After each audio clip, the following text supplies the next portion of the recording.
to play Papa did I check out, and I thought it would be a lot of fun.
Yes. LFG. What's up, everybody? Welcome into a D&D Wednesday. A little bit of a later start than we're used to, but that's all right. You know, we showed up, and that's what matters. Make sure you show up. That's the best I can say. Oh boy, I got sound on somewhere. There you go. Okay. So it's a D&D Wednesday. Hope some of you are making a habit to join us on Wednesdays because you like the content. Had a couple things come up during the week that I thought were interesting and we would talk about today. And then, of course, we'll do Tome of the GM as well, like we did last week. The couple of things were GM prep, and I do want to start going through that slowly. I found that when I was a beginner DM, that somebody didn't just show me how they prepped.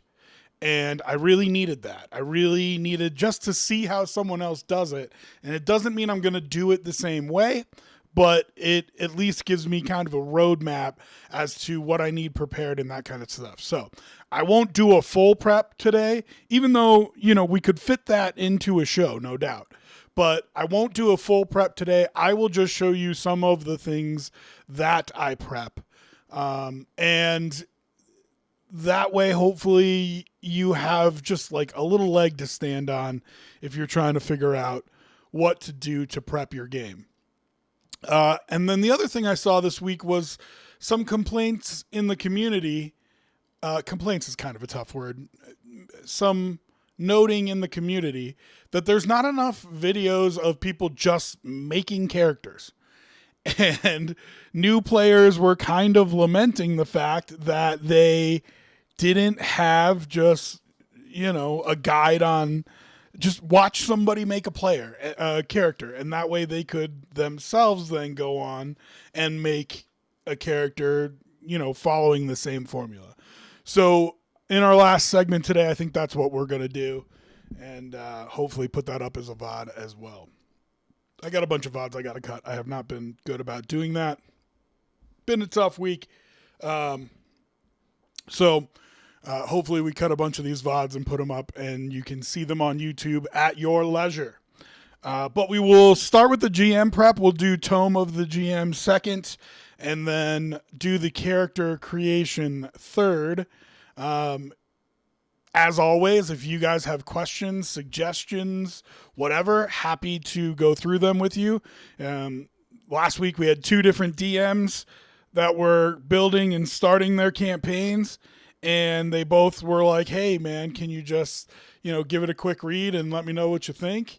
And happy to do that kind of stuff. So if you guys have any questions or things that you'd like to get my thoughts on, or just get out there and get everybody's thoughts on, happy to do any of that. So feel free to shoot your questions, your campaigns, your whatever my way, and I will do my best to answer them. Okay.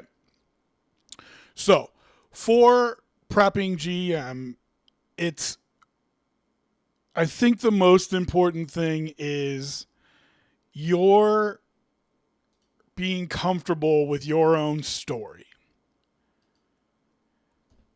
A lot of times I get asked, like, how do you come up with this big overarching plot? And to some extent, yes, you do need to do that. But I don't think it's quite as challenging as some people think it is. So there's a couple things that I do. The first thing I would tell any GM is make sure that you know your world and the people in it. And so when I say make sure that you know your world and the people in it, let's pull up here. So this is my homebrew map that I made, one of several. In fact, I have homebrew maps for almost every single one of these countries, with more detail. And, around the outside, there's all kinds of detail in here. But when I first made this map, I just kind of hand drew it. And what I did is I went through and I made sure I knew like one thing about each of the places that were on the map. But I didn't have full backstories for the whole thing. Then I put some conflict in the world to make sure I had something that was available to be a world driver, so I could take the characters' backstories and put them into where they fit in the world driver. Sideshow Paradox, what's up, man? I think you were here last week, weren't you? No, first time chatter? Well, appreciate having you back, or having you here for the first time, whichever it is. We're just talking about GM kind of basics and tips for helping new GMs, just kind of telling them how I prepare. And it doesn't mean that you have to do it this way, but this is how I do it. And so I've now played 10 campaigns, 15 campaigns in this world that I built. And every time I do, I end up building more lore for the countries and the cities and the stories that are in this world. But real basically, I just kind of went through and had very simple descriptors for it. Now, if you look closely at the map, you can see that there are a bunch of high fantasy and sci-fi names of the cities and towns in these countries. And I did that both for me and my players to have kind of a picture in their head of what these cities look like. And so when I tell you that the capital of Soldner here, and do I have cursor on this one? I don't. So the red country, north middle, the capital of Soldner is Arrakis. Well, when I wrote that 15 years ago, Dune wasn't as popular as it is now, but now it's a marker for people. Like, okay, picture Arrakis. It's similar to that. Doesn't mean it's the same thing, but you can kind of get the vibe of the city based on me putting that as the title. Damn, that should have been blocked.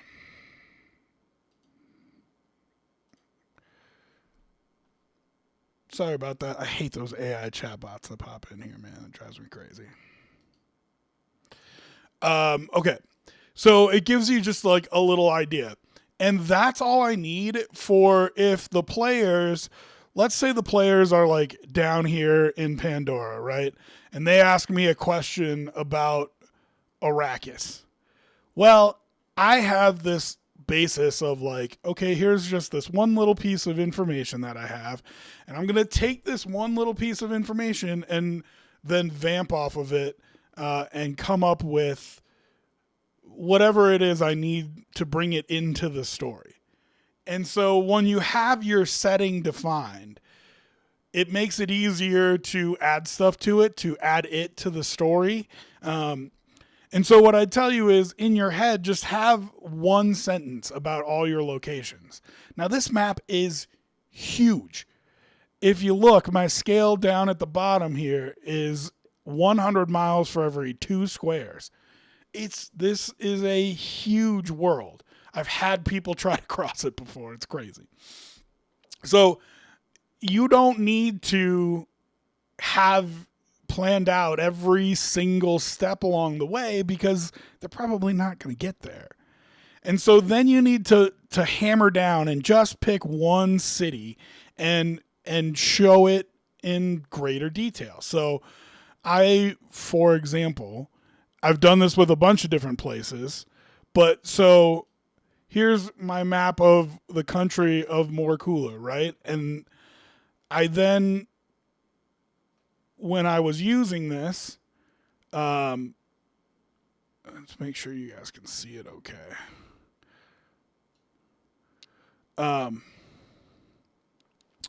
When I was going to use this country, I went into more detail on this specific country.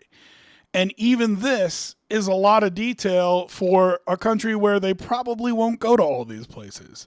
You know what I mean? And so then I hammered down even further into the specific city that they were using. So I took the time and I wrote out this country map. As you can see, just very basically, I marked where there were caverns, farmlands, mountain, city, town, what's the capital, and just kind of the roads that run through it. Altair is the capital. Moria is kind of an underground city. And then you got all these towns around here. And as the story got made, I ended up naming the mountains the Ursa Upper Pass.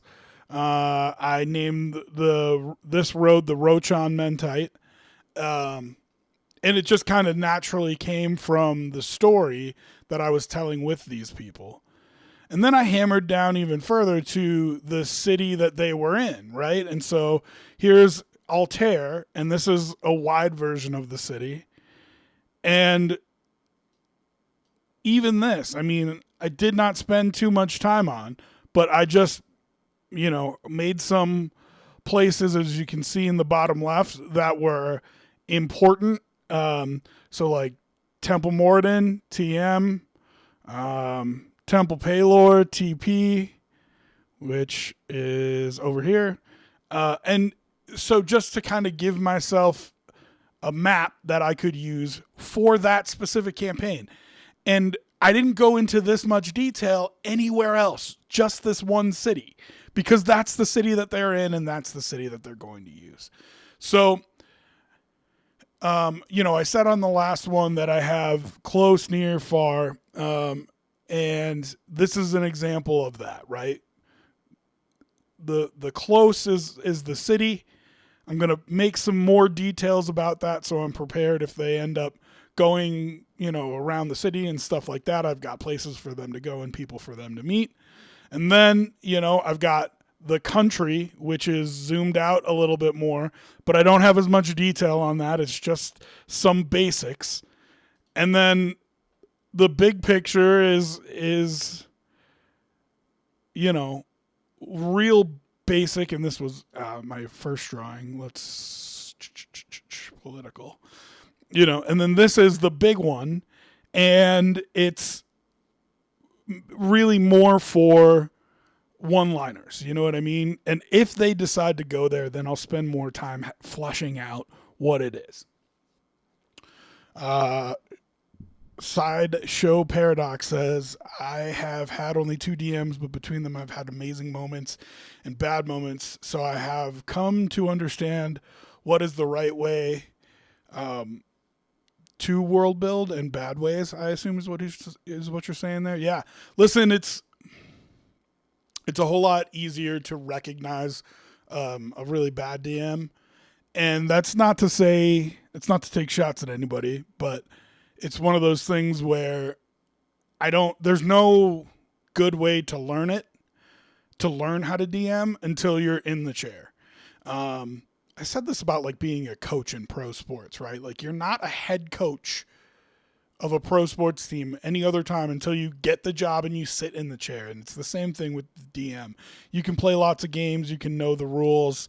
You can have ideas about what you're going to be doing and so on and so forth. But you just don't know what you don't know. And so that's why we're trying to give these tips to make it easier on DMs to kind of figure out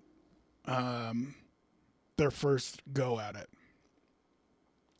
For a map like that, when I first made, I would go with my main city, 2 large towns, and 1 point of interest. That basic common traveler would know after add need. Perfect. That's exactly what you do, right? And I wouldn't even always, so Baldur's Gate bastardized some D&D things, but one of the things, I think it did a lot of things well, but one of the things I think you can take from it is you don't start in the big city, right? You start somewhere else, you have a point of interest in between, and then you get to the big city, and I think you should do that in your games too. So 2 towns to start off with is great. If you look at, that's Altair, hold on. If you look at here, right? So like I wouldn't necessarily start my players in Altair because that's that's my big city. But maybe I start them in Nagrad or Belagost or New Moria or whatever, right? And you have those towns kind of fleshed out, and then when you feel like they're ready for a bigger world, then you can move them to Altair. So I think that's a great idea. And then one point of interest is really interesting. That would get into game planning for me. But I hear what you're saying, and I don't think it's a bad idea. But, okay, there's a wizard tower that's in the hills in between New Moria and Altair, right? Like right here-ish. Okay, that's my point of interest. Why is it interesting? Why is it there? What is there somebody there? Is it abandoned? What's the world like? You know what I mean? All that kind of stuff. I do like the point of interest. That would be getting into specific game prep, and this is kind of more, before you start a campaign, this is kind of the lens that I think that you should put it through.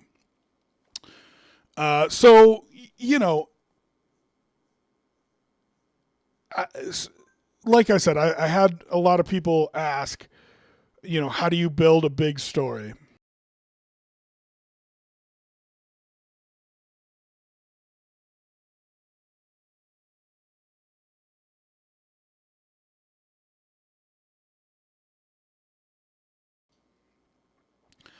Okay. So, I think how you write that big story is that you have some basics of this map, this world, and then you got to find your plot line and you got to find your villain, but you can kind of insert it into the world where it fits and meld it with the lore that you have, the one sentence lore that you have for the world. The main thing I came to learn is a DM can be great for one player and bad for another, as a style of foreplay does not always connect. It can mean you are not a bad DM. You might just not have the right group. Yeah, I do think that's true, but the best DMs I've played with, and I try very hard to do this too, you're never going to have, well, never. You're very rarely going to have a table of all one type of player. And so by your logic, you would always have a player that you're really good for at the table and a player that you're really bad for at the table. And the really good DMs can tailor a game where they know what each of their players are looking for and find ways to give it to them. Maybe not every game, maybe one session's geared towards one player and one session's geared towards another, but to constantly be hitting that button for each of them, I think is important. So I agree with you that sometimes a DM and a player might not just fit together, but I think the best DMs find ways to make the game meaningful in the ways that the players want to each time.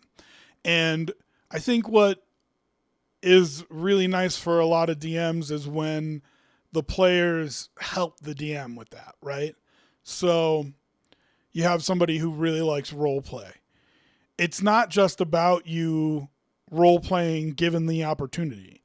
It's about you creating situations where the DM can let you kind of run free with it.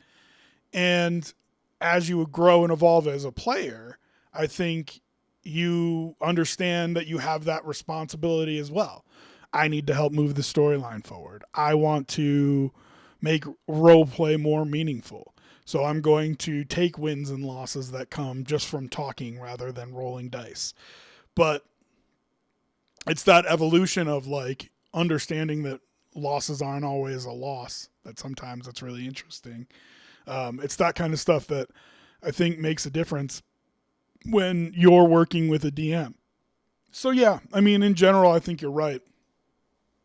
If you're a DM that has a certain style, you may not be for everybody. But what I'd encourage you to do is try to grow into a situation where it's not just your style that you DM in, that you can kind of adapt to your players and give them what they need in each world. which, it just takes time and practice for that kind of thing. So as far as the world, I would lay out the world real basically, and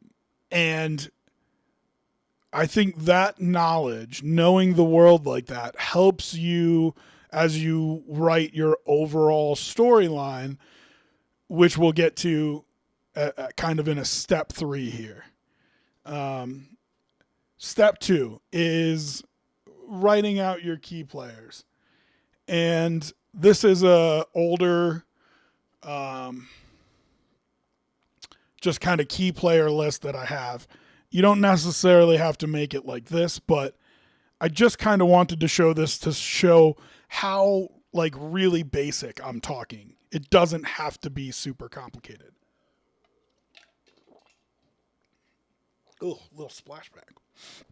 Okay. Sideshow paradox. The DM was bad for me. Was every session had to have a fight, which for me had to have a fight, which for me, and he liked to role play, but didn't like us talking our way out of a fight that he had prepared. Yeah. Well, so that's one of the first things I write when I write DM advice. I wrote it on Tome of the GM last week. Like, the players are going to mess up your plan. And you just have to make peace with that. You have to make peace with that before you ever sit at the table. You are going to spend a lot of time building campaigns, writing storylines, creating encounters, and then the players are going to come along and follow the dog that they see outside the inn for 2.5 hours, and it's going to have nothing to do with what you wrote for the storyline. You know what I mean? And yeah, I mean, I would have told your DM you got to find ways to roll with the punches. Now, that doesn't mean that you have to throw out the encounter that you have. Can you find a different way to work the encounter into the play? But if it's a situation where you're going to say that role play matters, which I believe in, and is something that I talk about all the time with my players, you can talk your way into or out of any situation, is what I tell them. Then you have to let them ruin your plans. And I think some especially newer DMs have a hard time with that. But, I think it also has to do with like the way that their mind works. Are they very like organized and planned out and written? And so they have trouble when you get off script. And if that's the case, then I would tell you, if you're writing an encounter, you need to write a way out of it too. What could they say that would end this? And if they do say that, then what happens? And you can plan for all that the same way that you can plan a fight. So I would tell your old DM that you had trouble with, like, if you're such a planner that you can't let go of the encounter, just write what happens if they role play their way out of it, which I think when you write an encounter, you should have that in the back of your mind anyway. What if they avoid it? How can they talk their way out of it? What are creative ways that they could finish the fight without necessarily actually fighting the fight? You follow up by saying players are dumb. They will spend 30 minutes doing anything to open a door but try the handle. Yeah, and they will.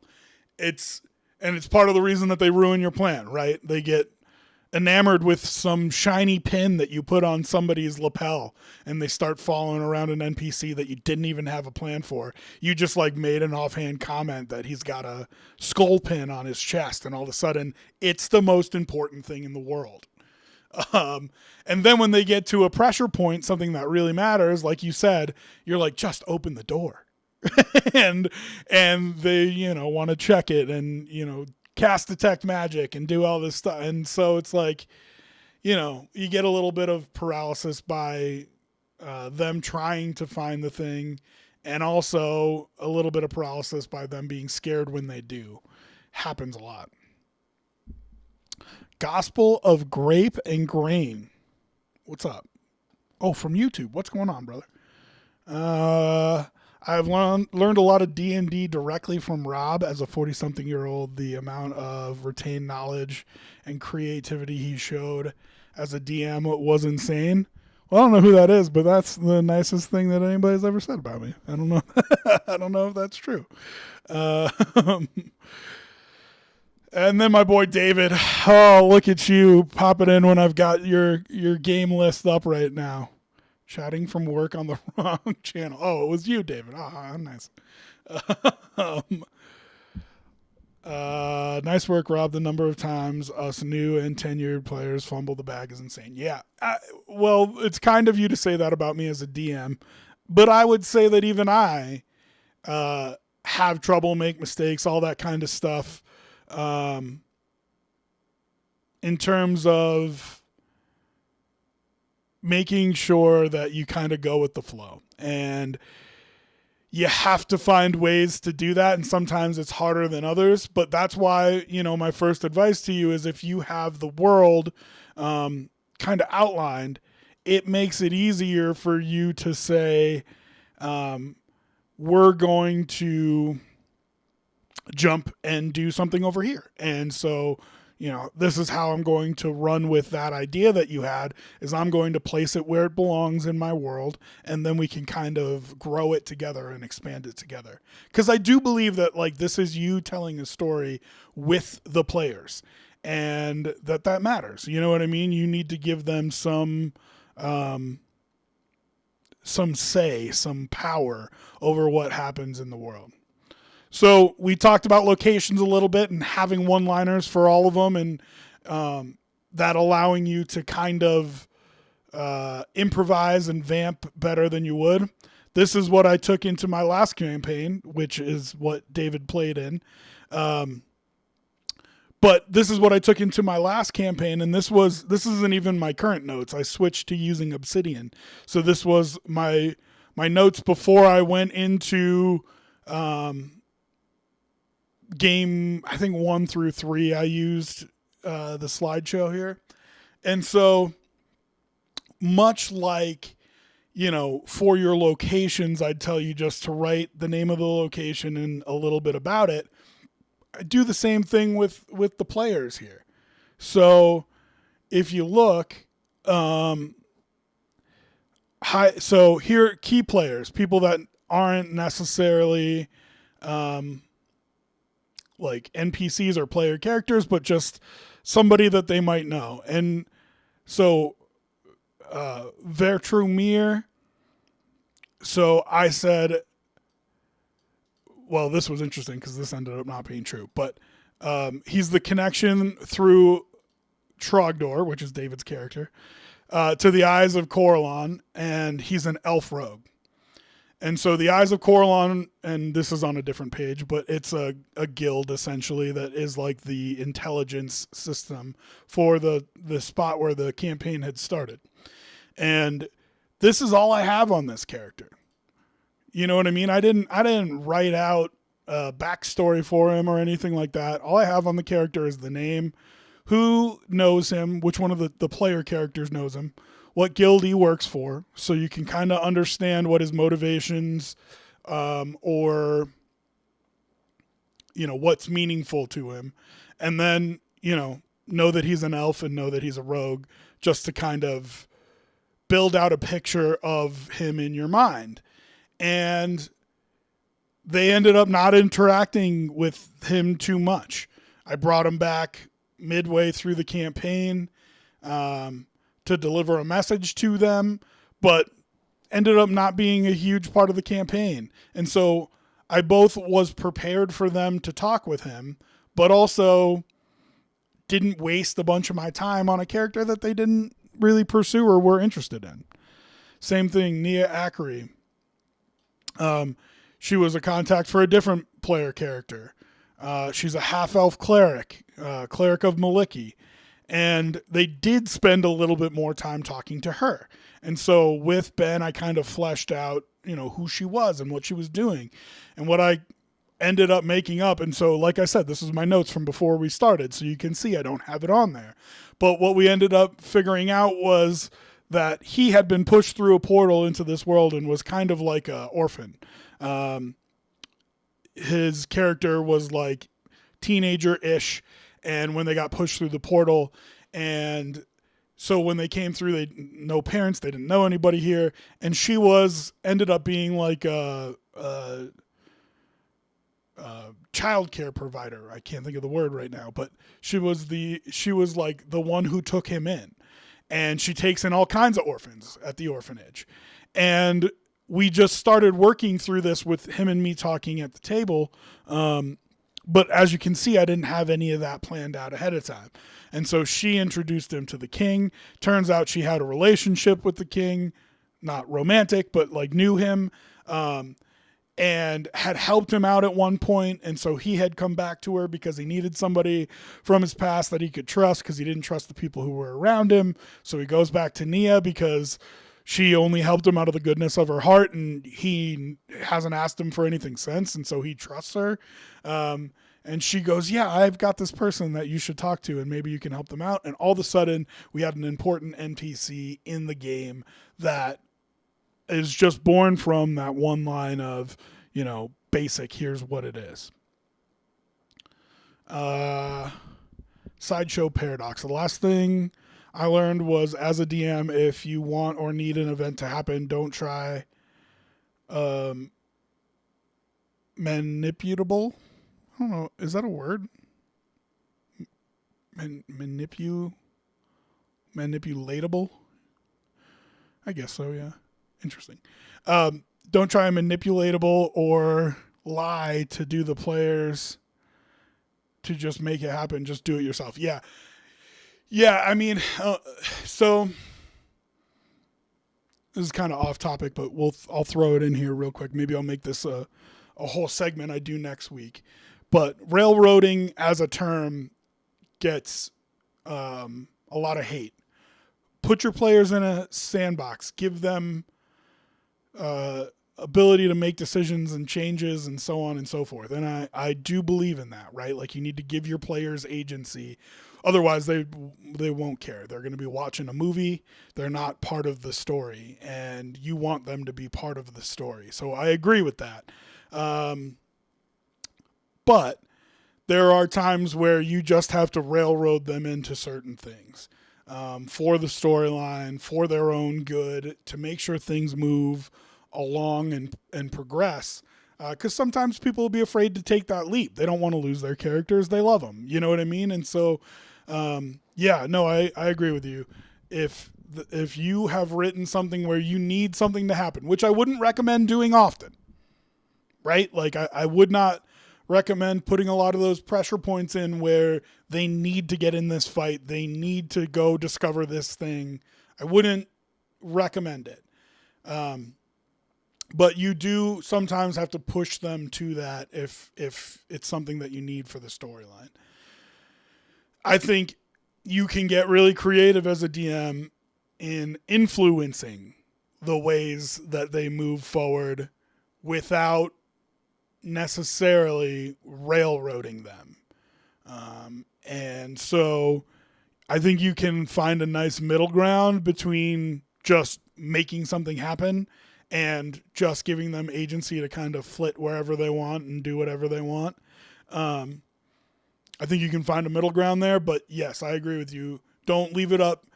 And another thing, and I think Sly Flourish is the one who says this. If you can't tell, I think he's a great DM. He at least has DM'd way more games than maybe anybody on the planet. But, one of the things that I think it was Sly Flourish that said is, like, don't let your game come down to a die roll, right? So, like, if you really need them to unlock the chest or open a book or something, just open the book. You know what I mean? Don't make them roll for it. Don't make them roll a pointless check, because then if they roll a 1 and now you got to come up with something that happens because they failed and how they're going to get the information or the book anyway. So, don't hide your big plot lines or story points behind roles that they could fail, Okay. And then Corlon Latheron is God And our third player character is a cleric of hers and a big time worshiper of hers. And so I just put that in there to try to make sure that I could pronounce it correctly. But that was under my key players list. Then I went through and I outlined the High Council. My one PC was a princess. My other PC was around the court, like in the kingdom, and didn't know that he was part of it, but was. And so, like, they would know all these people. Does that mean necessarily that they are best friends with them or whatever? I don't know. And does it mean that they're going to be interested enough to go and learn about them? Probably not. And so, as you go through here, you can see that I've got the names for all of them. And what ended up happening was they didn't talk to any of these people. But this was the High Council before they left. And what I did here is I went and I looked up all the elven gods and built a character that would worship that elven god. And that's who these people are. So, a real easy one to kind of figure out here is Meroleth Bed. And she would be the worshiper for Selahine Moonbow, who's the god. The name I came up with was Welsh, so that's why it says Welsh there. If I translate it, if you go back in and you put that in and you translate it to Welsh, should tell you one thing about the character. That's something that I like doing. And then she's chaotic good. And this is all I wrote about Marwalaeth Bed. That's all I wrote about her. And so, as I was going through, I just wanted to be prepared if they went in and tried to talk to these people in the High Council who are decision makers and important people in the town. But it begs the question, who are they? What are their values? This is a real easy way. If I'm comparing that to the god that they worship, then I can go look up the god that they worship and be like, okay, so here's kind of their personality. This is what they're into. This is their belief system, so on and so forth. And as long as I have the name and that real basic of their personality ready, I'm ready to go if they start talking to somebody and I'm caught a little bit off guard. And then I just put the alignment there to kind of have a quick reference for when they start talking to that. I then went through and just wrote down some court members. One of them should be in this key player area. It's the contact for my one of my last player character. And so Trollus Flameheart was his name. He's a half dragon fighter. And like the other ones up here, it's real basic. And he's a court member, and we can go from there. E.S. Predator was a female drow ranger, hand of the king. Mir Trovak, human wizard. He's part of the guild so there's a couple different guilds there. This one was Niembo Lutea. Bang, you're done. And so you can go through and you can look at all these, but this is the most amount of time I spent on any of them. But the idea was that I had a small amount prepared for these people who they might or might not talk to. So if you do that with your location and you do that with your characters, now you have things that you can ad-lib about based on what your players bring up. So I also did that with factions. You don't have to do it with factions, but I would recommend if you're starting a campaign, just make 2 or 3. I made more because I'm very comfortable with my world. But so, the one person was from Nelumbo Lutea. And I decided I was going to call it Nite, so that's why it's there. And it's a human contingent aimed at reestablishing trust with the elves. That's it. You know what I mean? Like, I didn't write a longer story about that. I can come up with that at the table.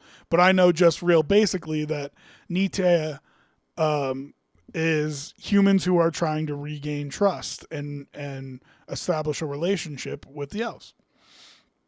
And there's a whole bunch of them, right? Mithril Hammer, Fractal Conclave, the White Dwarves, Circle of the Stone Grove, so on and so forth.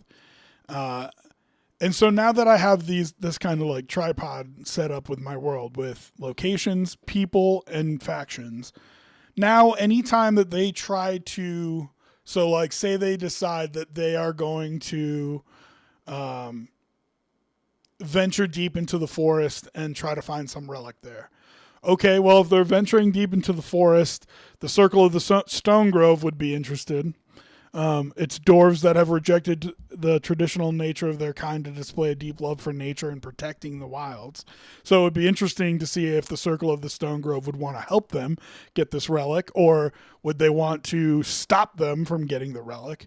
And then the Fractal Conclave might be interested too. It's a group dedicated to protecting the natural way of things by guarding the portals to other planes. So this relic that they get, does this help them cross any of the planes or anything like that? Maybe the Fractal Conclave is just watching and they're not necessarily interfering, because if the relic stays on this plane of existence, then they're probably okay with it. And then, okay, so it's the Circle of the Stone Grove that are going to be the people who care about them going to get this relic. Okay, so then I go here, Circle of the Stone Grove. Oops. Circle of the Stone Grove is Narava Vodnik, female dwarf druid. She's with the Circle of the Stone Grove. So now, not only do I have a faction that they need to talk to or might interact with because they're going to go get this relic that I didn't plan for, but they've decided that they're going to go get this relic. I've got a faction that might be interested in what they're doing. I can decide if that's good or bad. I've got a name of somebody who's with the faction that they know and have maybe said the name to them before. And then if you go back to the map, I can go to my More Cooler map here, and they weren't in More Cooler, but I can go to my More Cooler map here and say, okay, well, if they're trying to go find this relic, it'd probably be in the mountains somewhere here, right? Or maybe they've got to go into another country. And really, honestly, where they were was Pirota. So, you know, if they decide that they're going to leave the capital city here and go find this relic, well, you can see it's all forest all through here. So I'm going to say that the relic is like right about here, right? So that means that they'll cross mostly forest. There won't be any roads, and they'll hit a river eventually. And when they do, that's where they can find the relic. Okay. I've got the whole thing now planned out, and I didn't write a thing for them going and getting this relic. But I've got a faction who cares. I've got a way for them to go and a map, and I've got a name for them. And that's what you get if you do this real basic, know the places, know the people, know the factions. You can vamp and kind of create that for yourself, which I think is helpful. And then the last thing, and this kind of goes into the know the people section of it, is just make up some names. I hate to make it sound so flippant, but I found that one of the things that I was worst at, that really I felt affected the flow of a game, was trying to come up with names on the fly. Inevitably, they will ask you, okay, who is this person? What's their name? And if you don't have just a list of names ready to go, then Steve, you know what I mean? And I felt like nothing affects the flow of a game more than somebody not knowing their own name. You know what I mean? So just make yourself a list of names. And what's interesting about this is some of these names then got brought into the game. So if you go back to my key players page, in like the second or third game, they ran into a guy named Bizer Redsunder. This name was on my names list. It was not a key player, but because they ran into this guy and I needed them to run into dwarf, and my guy Dave, who was just the one who commented here, he needed a contact in Belagost, which was one of the cities. And so I just went to my name page. I knew I needed a dwarf.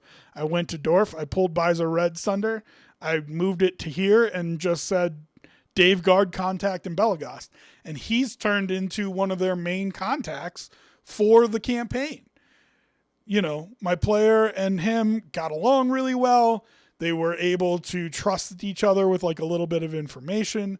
Then all of a sudden it became the way that they did the campaign, he became very important. They needed somebody who had the pull that he had to help them with something. And all of a sudden he became a main player in the storyline when he was just a name on my name sheet. You know what I mean?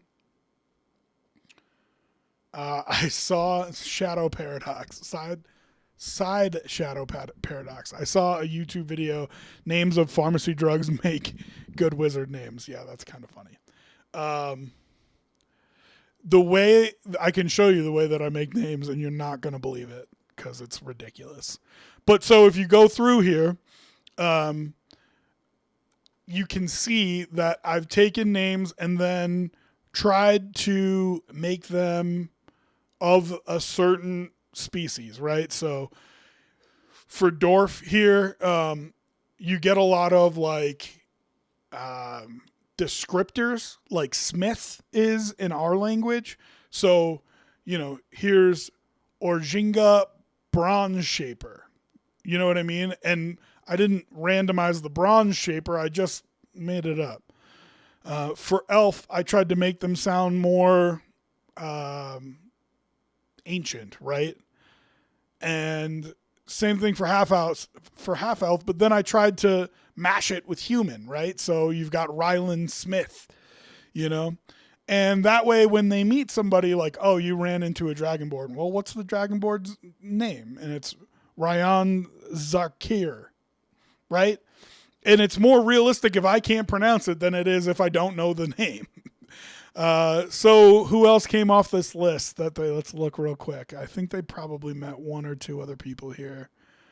Saladon Alafar, they met.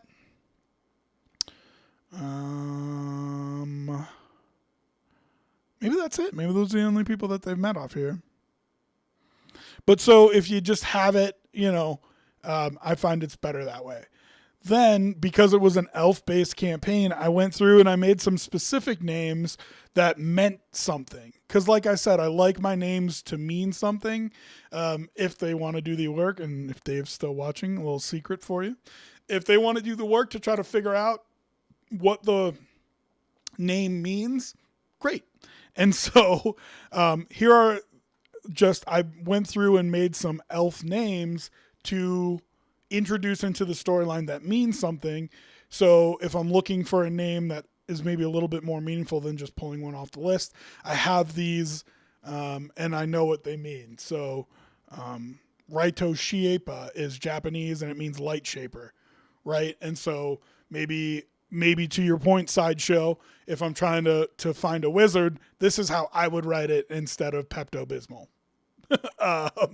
But so Raito Shiepa means light shaper in Japanese, and that would be what I made my wizard, and he uses fire spells. And there you go. And now I've got a little bit about him without really doing anything except, you know, translating a name. So that's the way that I kind of build the world before I build the storyline. How long have we gone here? About an hour? Yeah, we can keep going. So then, and I'll probably expand on this or talk about this at a later time in a little bit more detail. But like I said, the question that you get most often is, how do you come up with those plot lines? Well, first I make sure that I know the world inside and out.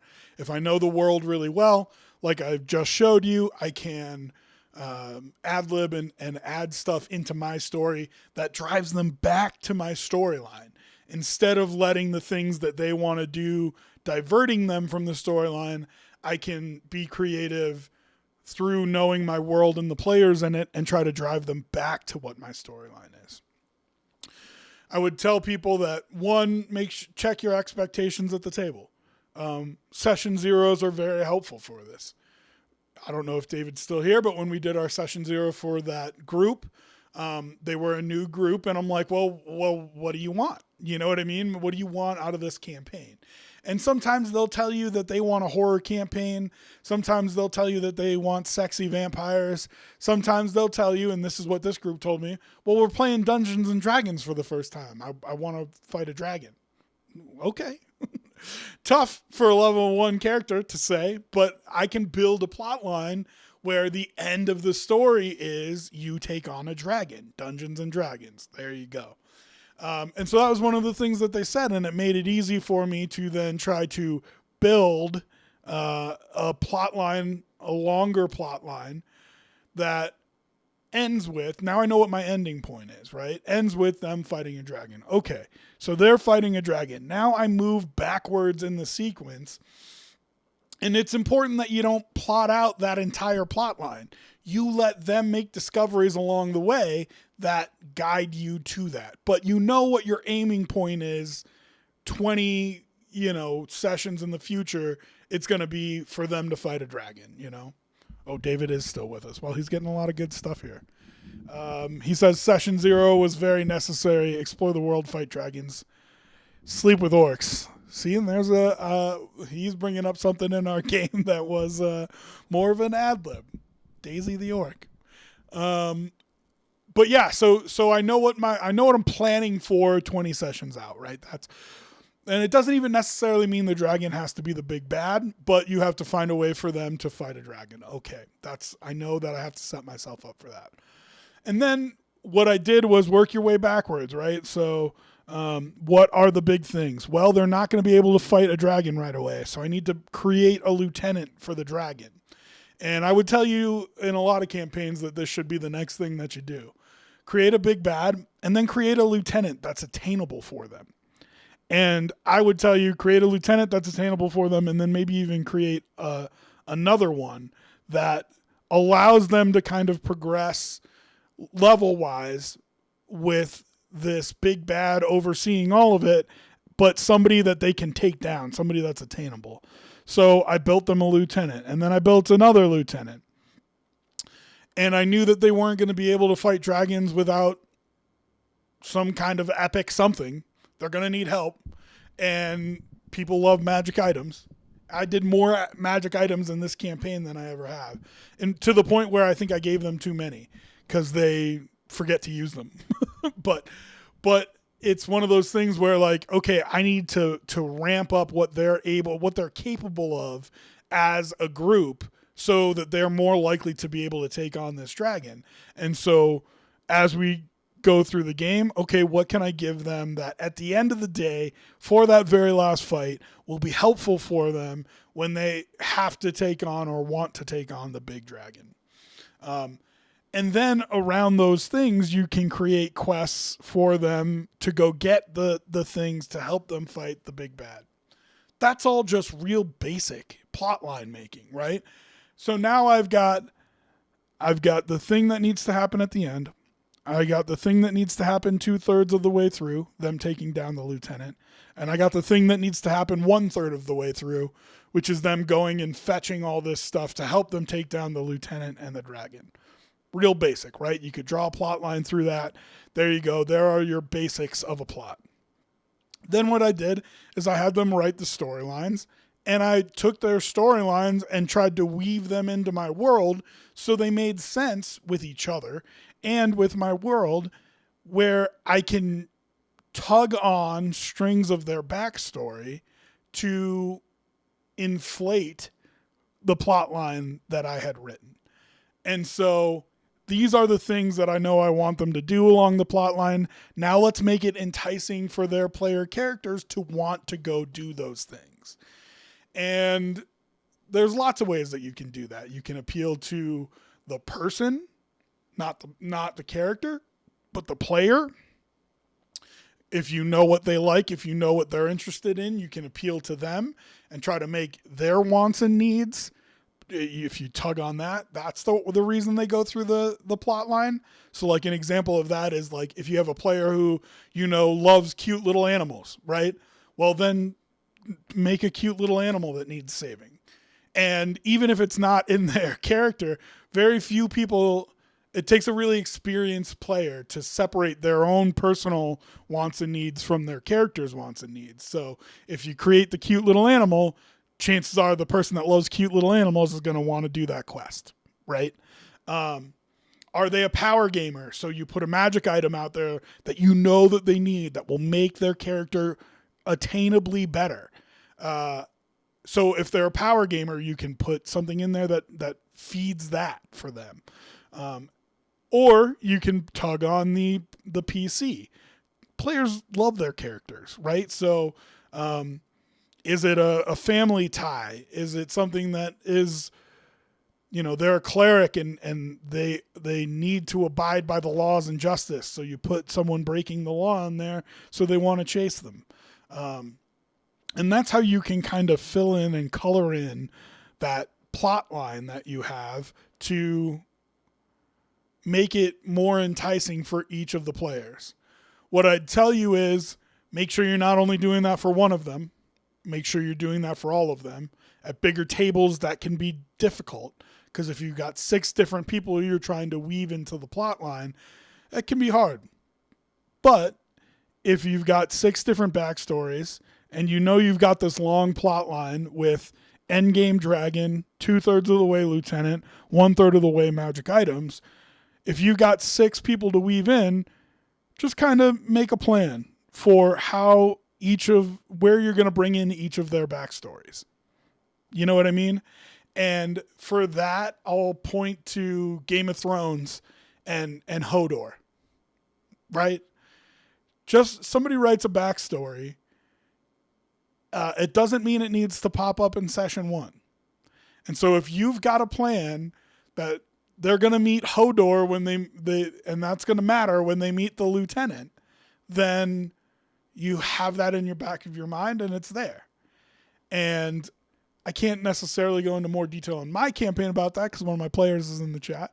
But, for me, it was really simple because I only had 3 players at the table. So weaving their backstories in to the conversation was really easy because there's only 3 of them. But if you've got 6 of them, maybe your player that is the most veteran player and is going to have fun and play the game even if their story isn't directly involved. Maybe you wait to introduce their backstory until, 30 sessions in when you're 2/3 of the way through the campaign and you finally take down the first lieutenant, but you find out the first lieutenant was his brother. I don't know, whatever, right? You know what I mean? And you don't weave the backstory in for that specific player all the way till the end, but you've got brand new players. And so you weave in their backstory session 1 or session 5. And that way they feel this drive like, oh, this story, I'm connected to it. It matters to me. And maybe you can keep them, locked in through the entire thing by weaving in their backstory starting early. But it gives you the opportunity to have an, oh my God moment, 2/3 of, maybe a couple years into your campaign, you have this, oh my God moment where like, he was thinking about my backstory all along. And so that's how you can kind of color in that plot line. So, there's more that I would do building a campaign from scratch. This would be the preliminary work, but it's most of it. Like I gave you kind of the bare bones here, but this is most of what I would tell you to do to start off DMing a campaign. Is if you do everything that I just said, the world, the players, and the factions in it, and then you find an endpoint, you build at least 2 points between the start of the campaign and the end point, I think you got a real good, solid framework for a campaign. And then you can worry about, well, what's this session going to look like and what's the next session going to look like? And if you're real diabolical, you can maybe plan 3 to 5 sessions ahead. But, like Sideshow Paradox was saying before, your players are going to punch your plan in the face. So if you plan 5 sessions ahead, it better be really modular, and you better be able to move those things that you want to do around, so you can still work it into the storyline when they do something that's unexpected, because chances are they're going to do something that's unexpected. Sideshow Paradox. When I was making one of my many characters, there was something I learned. If you kill off all your characters' family and friends, a DM can't use them against you. LOL. Oh, yeah. You think I can't use it against you, but I'll reanimate one of those suckers and have them come after you, or have them send you a message from the grave, or leave a book behind with the secrets that they were supposed to find answers to that now you need to find the answers to, or have them have made a deal. Oh, actually, it's a great... so David in my other campaign went through this. His family made a deal hundreds of years ago with a hag, and guess what? he's the one that's got to fix it now. So just because you kill off your family and friends in your backstory does not mean that I cannot use them against you. And if you can't, you're not creative enough as a DM. Yes, you need to use their family and friends against them, but not so much family and friends, right? And that was me kind of joking around a little bit. But what you do want to do is tug on the stuff that matters to your players and their character's backstory. And so if they're going to kill off their family and friends, like, how did they feel about that when they killed them off? Did they not care? Was it so long ago that it doesn't matter? And so if that's not a reason, if they didn't care about their family, then that's not a good string to pull on to motivate them. But that doesn't mean that there's not something in that backstory that's a string that I can pull on that'll motivate you, even if your family and friends are all dead. David chimes back in. Dead doesn't mean much in a game where you can have curses and talking to the dead. Yeah. And he knows this. This was sessions and sessions ago. It kind of set up the storyline for them, but they found out he had his parents killed in a dragon attack on the town that he lived in, and that's how he ended up becoming part of the court that I was talking about earlier. And he killed him off, and he thought he was just an orphan boy that didn't matter, and found out that in fact he was the prince of the whole damn thing. And the reason that he was sent away is because he was the firstborn, and the hags that they made a deal with hundreds of years ago promised they would go after the firstborn if they reneged on the deal. And so they tried to send him away and hide him. So he thought he was just some poor orphan beggar boy, but what really was he was the firstborn, and the princess that everybody thought was the firstborn was really the secondborn.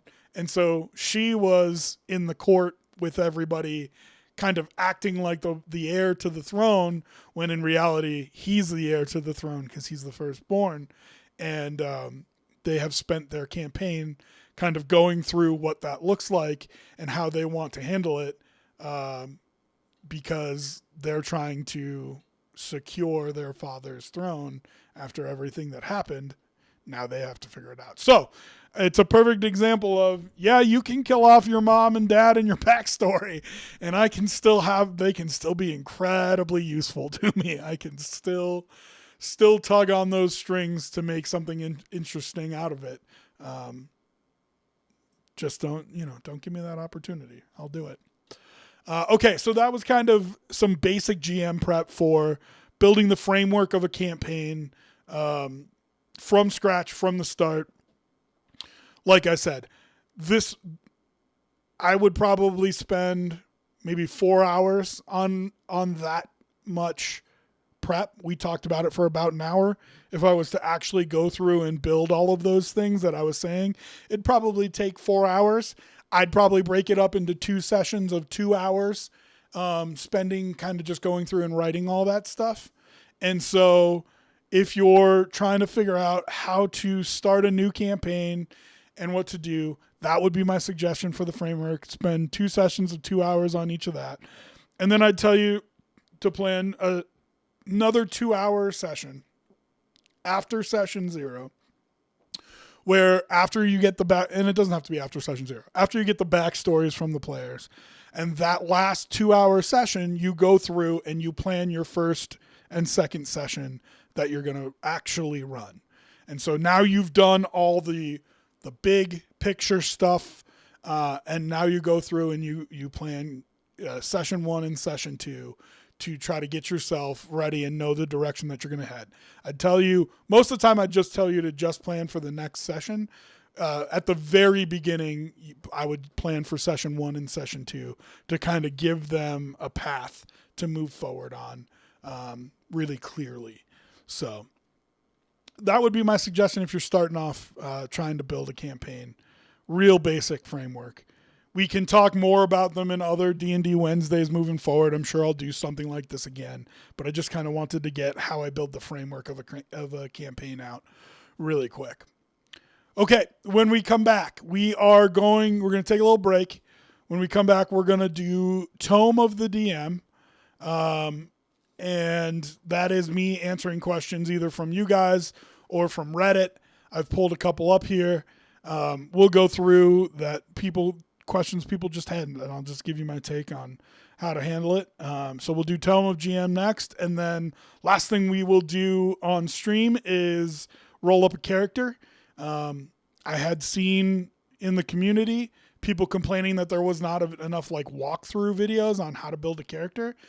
So we'll randomize some of it and then just kind of try to build a fun character together on stream. And we'll put that on a VOD so people can maybe find it and learn how to build their characters. So we're going to take a quick break here, a little bathroom break, get a drink, and we'll be back in 4 or 5 minutes, okay? Hang out, and we'll be right back.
All right, everybody, welcome back.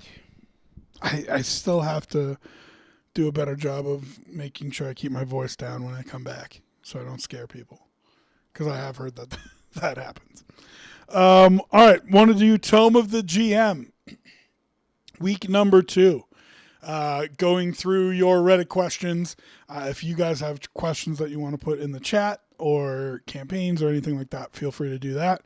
But we will go through questions that I found on Reddit. I have selected these and went through, and just so you know, I pre-typed out my answers to them, but I will go through them with you as well. Okay, I'm going to have to alter this because it's a little bit different of a frame. So just give me 1 second here. Okay. Oh, here we go. DM skipped my turn because I rolled a nat 1 on initiative. Says it's fun, quote unquote.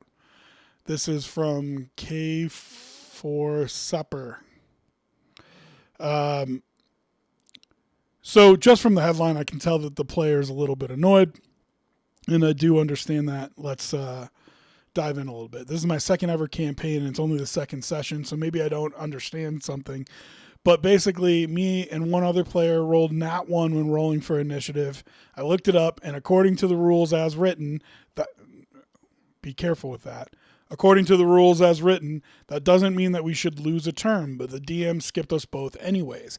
I did find that it's a homebrew rule, but he never told us he's doing any homebrew. He just kept saying it's standard 2025 rules. 2024 is the new system. And I don't know if that's in the new system, but I know it's not in 2014. When I asked him why we got skipped, he replied with the first rule of D&D is to have fun. So obviously every DM homebrews a little here and there.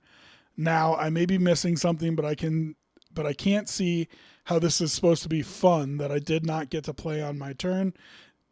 It especially stung because I had already planned out my entire turn in detail with a backup plan in case I rolled bad, just for it to get skipped. I didn't argue because I have horrible anxiety and was feeling terrible at the time. But anyway, what do you guys think about this? Am I overreacting? Is the rule fun or not? Who is in the right here? I'm just feeling a little bit confused about all of this. Edit. I feel like I should say that this was only the first turn and that I was the only player surprised or upset by the rule, and that the DM explained that it goes both ways and applies to enemies as well, which I still didn't really prefer, but seeing as all the other players liked the rule, I didn't push it. Later, I also talked to the DM on the forum because that was right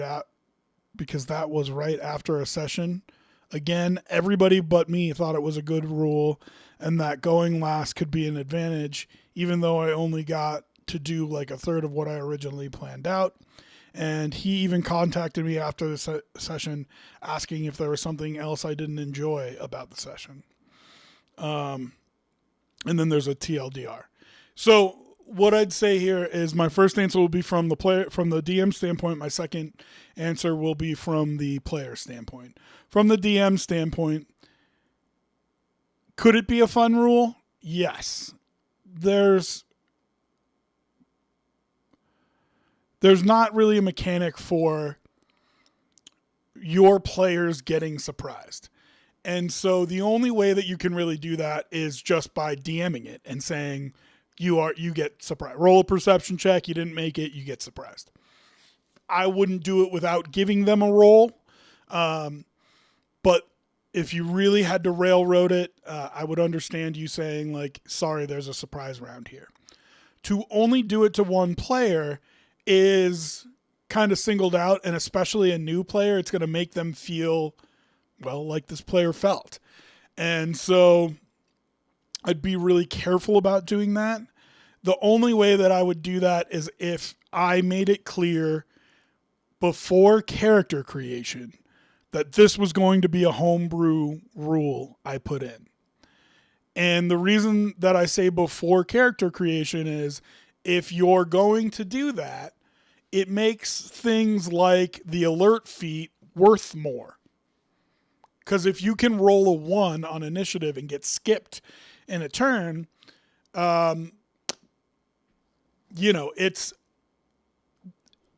it might be worth it to somebody to take the alert feat. The alert feat has, I think, slightly different writings in 14 and 24. But essentially, you can't get surprised. And so I would say, hey, listen, we're going to do this on initiative. If you roll a 1, I'm going to say that you were surprised and it'll skip your turn. Unless you have something that says you can't be surprised.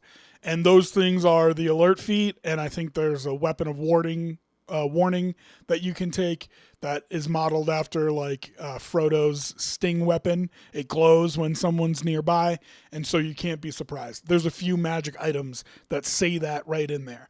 And so those magic items become worth more, and the feat becomes worth more because you don't ever lose a turn if you roll a nat 1 on initiative. But it would be something that I'd want to outline pre-character creation. What this sounds like to me is that the DM is used to punishing nat 1s, which is fine. That's a normal thing at a table. And it's probably why all the other players were okay with it. But it sounds like the DM just kind of made a ruling on the spot. And what I don't like about what they did is that they tried to double down on it and just say, oh, well, that's standard 2025 rules. When you do that and you just outright lie, you can hear it in this player's tone, right? They feel betrayed because it's not in the rules. And so it just feels like you're just making stuff up to make their life harder. And we're all at the table to have fun. You know what I mean? That's the goal for all of us. It's the goal for the DM. It's the goal for the player. And so I can understand how the player feels a little bit targeted and a little bit, I don't know, disenfranchised. And I think the reason is just because the way that the DM handled it. And so eventually the DM broke down and said, oh, it's just homebrew rules. Everybody uses homebrew here and there. And that's true. Every DM has rules that they think are stupid and they don't adhere to them. I'm trying to think of what some of mine would be. I think it's stupid that you don't have flanking, but they've added that back in. You can't be facing all directions at all times. So if you're facing one person and you get hit with an attack from behind, they're going to have a better chance to hit you than the person who you're facing. But getting into facing rules like they had in 4E is incredibly tedious. So what's the easiest way to do that? Flanking. You get advantage on your attack if you're flanking with another creature. Okay. Easy, you know? So every DM has rules that they think are stupid and that they put their own homebrew rules in. He's right about that. And he's also right that the first rule of DMing and the first rule of D&D is to have fun. But it's not fun for the player when you take away their agency, when they don't get to do the thing that they rightfully think that they should be able to do, and you just skip them. And because they're already being punished by going last, which the other players in the DM are right, it can be an advantage to go last. But the other thing that you're not noticing when you let them go last is that you're letting everybody have 2 turns before they go. Because not only are you putting them, saying that they have a surprise round, but you're also putting them at the bottom of initiative. So you go through an entire turn, you skip them, and then you go through another entire turn. And it's a good way to get, especially a new player, just to disconnect and not be paying attention. And now they're just stewing on the thing that they're angry about and what happened. So I understand what you're saying. What I would say is, if you're surprised, you act first at the beginning of the next round. Or if you're surprised, you act, but not until the very end of the first round. And so there are advantages people can get on you if you are a surprised creature.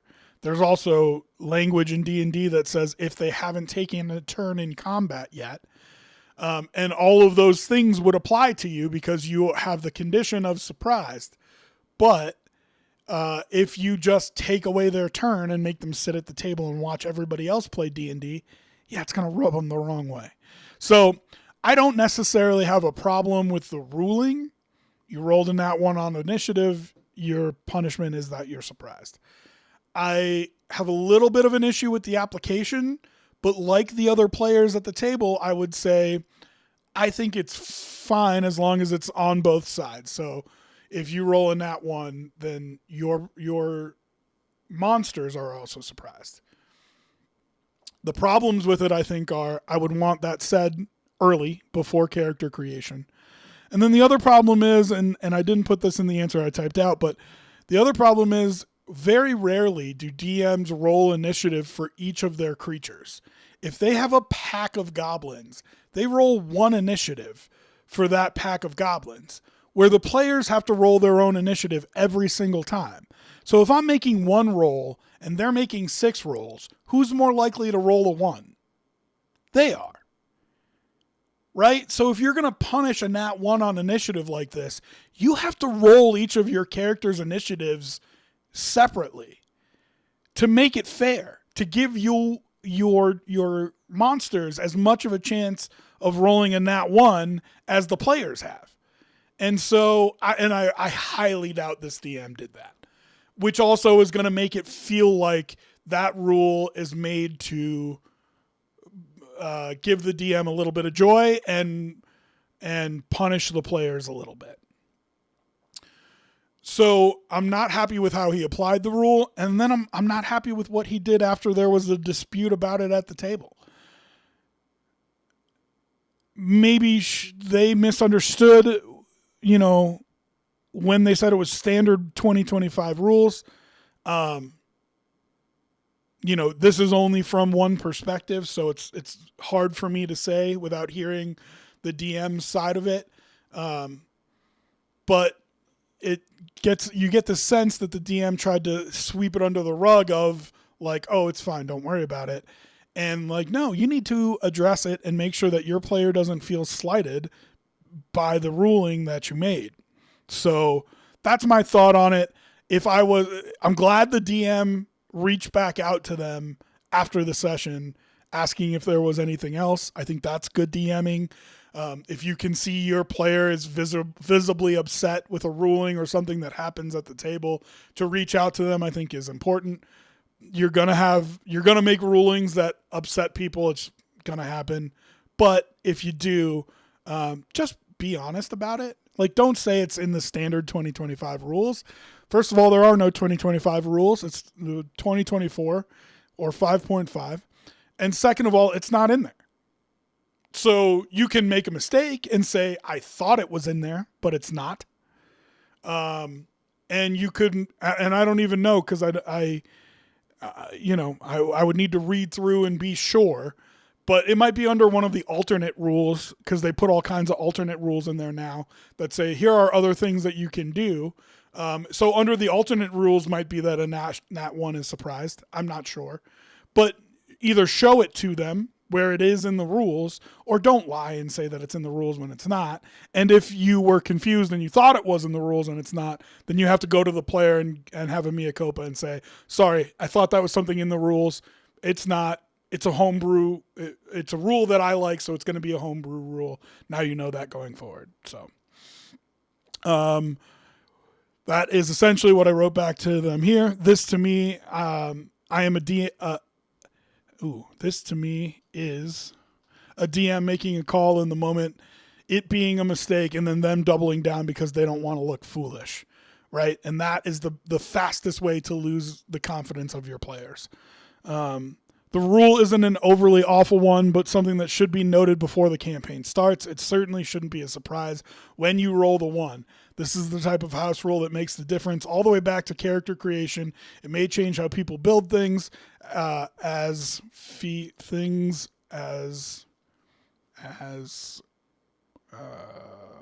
tools. Like the alert feat might come in, might be more enticing to take. If the rule is established ahead of time and applied to all, I'd say fun home rule. The way you make it sounds like the DM just made a quick call. DMs make mistakes, and though the rule doesn't sound bad, the way it applied it does. So maybe just talk to them about the adjudication one-on-one. And I would. I mean, if I was the player and you felt so strongly about it that you came to a Reddit thread to talk about it, it's something that I would talk to the DM about one-on-one. So we'll throw that comment up there. Sideshow Paradox with a couple of thoughts here. There was a homebrew rule that was in my DM game, which I did use against him later. The rule said, which he did clarify at the time, that the rule was for players and NPCs. The rule was, while flying, you can't attack. He said it was because flying and attacking is overpowered. This rule was used against a player who could fly without one of their arms so they could be able to attack. So when they used the flying animal, I made sure they followed their own rule. He never dropped the rule even after this happened, so he got around to it next time by having the creatures land before charge attacking. Yeah, I mean,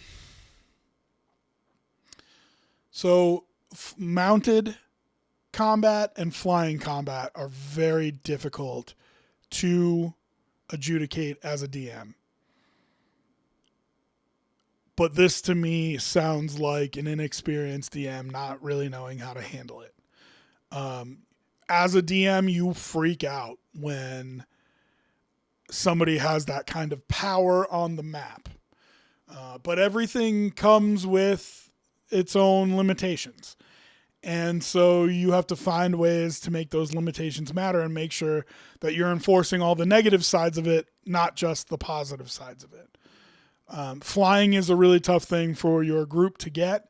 You have to be careful that one player doesn't overtake the table and make it just no fun for anybody else to be there because they fly 30 feet up and machine gun everybody down.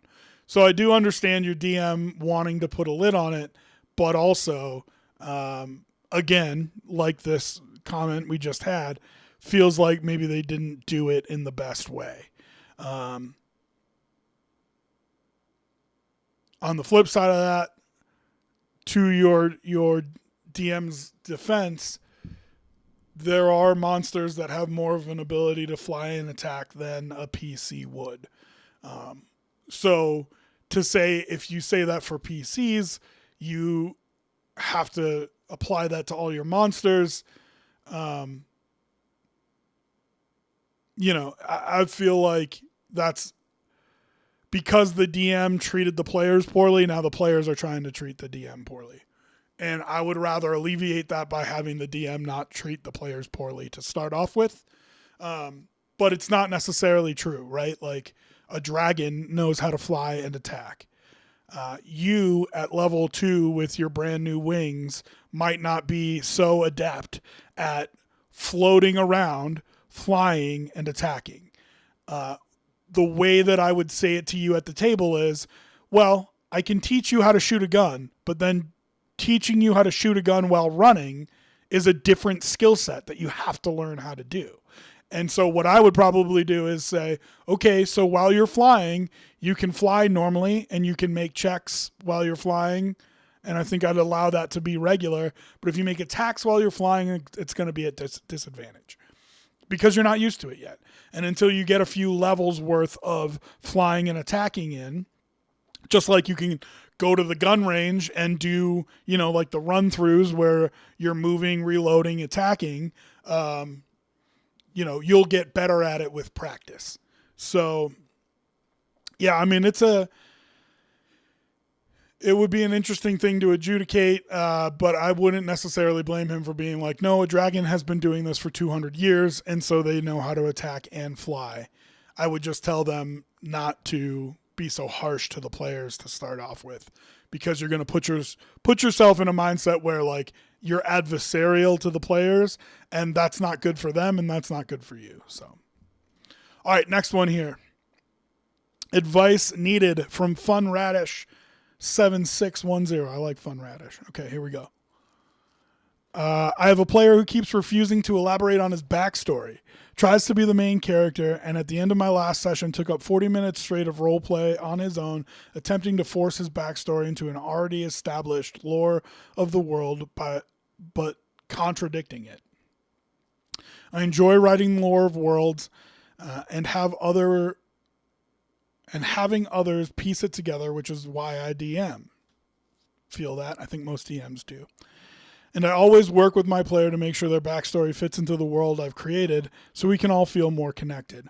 When we did the player creation and his backstory, his backstory was that he had memory loss and woke up in an ancient library where he studied magic, and then ventured forth to discover more about magic and his people. He said that he had no idea what happened to his people or how the character ended up there, and left it up to me to fill in the gaps, which, by the way, is a great backstory. Fine. And I've told players before, even if you just write me a sentence or two, that's fine. If the sentence that you write me is like, I have no memory, you can make it all up, totally fine. Some people aren't into writing their backstory. Some people love it and will write 15 pages, but you know what I mean? That's a fine backstory, but he has to then live with the consequences of the DM creating it, and I think that's where the problem comes in here. At the end of the last session, closing out with lore and RP, he took the spotlight. He began questioning an NPC about the library he woke up in and about where he came from. The NPC was telling him that he doesn't know much about his people, but the library was likely a place called the Archives. He then continued to ask the same question, threatening this NPC, which has been traveling with the party since the start of the campaign, sure that he was lying. One of my players decided to cast Zone of Truth so the NPC couldn't lie. Only then did he believe him. He then went on a speech about how he doesn't have memory loss. He knows what happened to his parents, and his father left him a note saying he was the chosen one. We were missing quite a few players during all this, so I've told them that we're going to redo the RP so that everyone is caught up. But how do I go about getting this player to let me know about their backstory and tell him that the other players believe that he's trying to be the main character? I haven't had a conversation with a controversial player, and before I do, I'd like to know the best way to go about it. So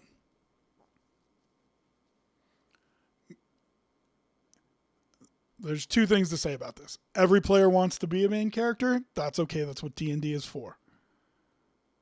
You can't have them steal the spotlight, though, from other people at the table by not listening to you. You create the world. You create the rules. And I think one of the main things that people have trouble with as new DMs is being a leader. You have to be a leader here. This is your game. This is your table, and you're responsible for everybody there having fun, not just this one guy. So the first thing I'd say is require the backstory. He doesn't get to play unless he gives you his backstory. Now, if he wants to tell you, okay, here's my backstory, but I don't want other NPCs to know it, and I don't want the player characters to know it yet. Okay, that's fine. But you need to tell me because I'm building the world. That'd be the first thing I would say. The second thing I would say is everybody's mother thinks they're special. So what? Your father left you a note saying that you're the chosen one? Chosen for what? To shovel shit next door? You know, this is my world, not yours. So you can act like you are the main character. You know, you can be the chosen one, but chosen for what and by whom? Now, if you want to give me the full backstory, I think it's good, and I put it into the lore of my world, then fine. Maybe I can make you the chosen one. But you don't just get to say, I'm the leader of the free world, or whatever it is your main character is trying to say. 40 minutes of RP is tough. I'm sure the others, what level is Zone of Truth? Let me look that up.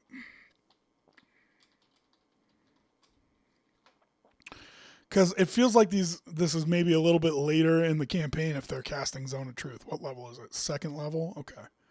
Well, I guess you could still be a fairly new campaign and be in that situation. So, I would require the backstory. I would tell them, everybody's mother thinks they're special. It doesn't mean that you are. And that's in game. Out of game, I would say you need to put your foot down, because players who exhibit this kind of behavior can grow very tedious on a group very fast. If they're constantly the one that's just ramrodding themselves as the main character down everybody's throat and they do what they want to do, it can make for a really boring table for everybody else.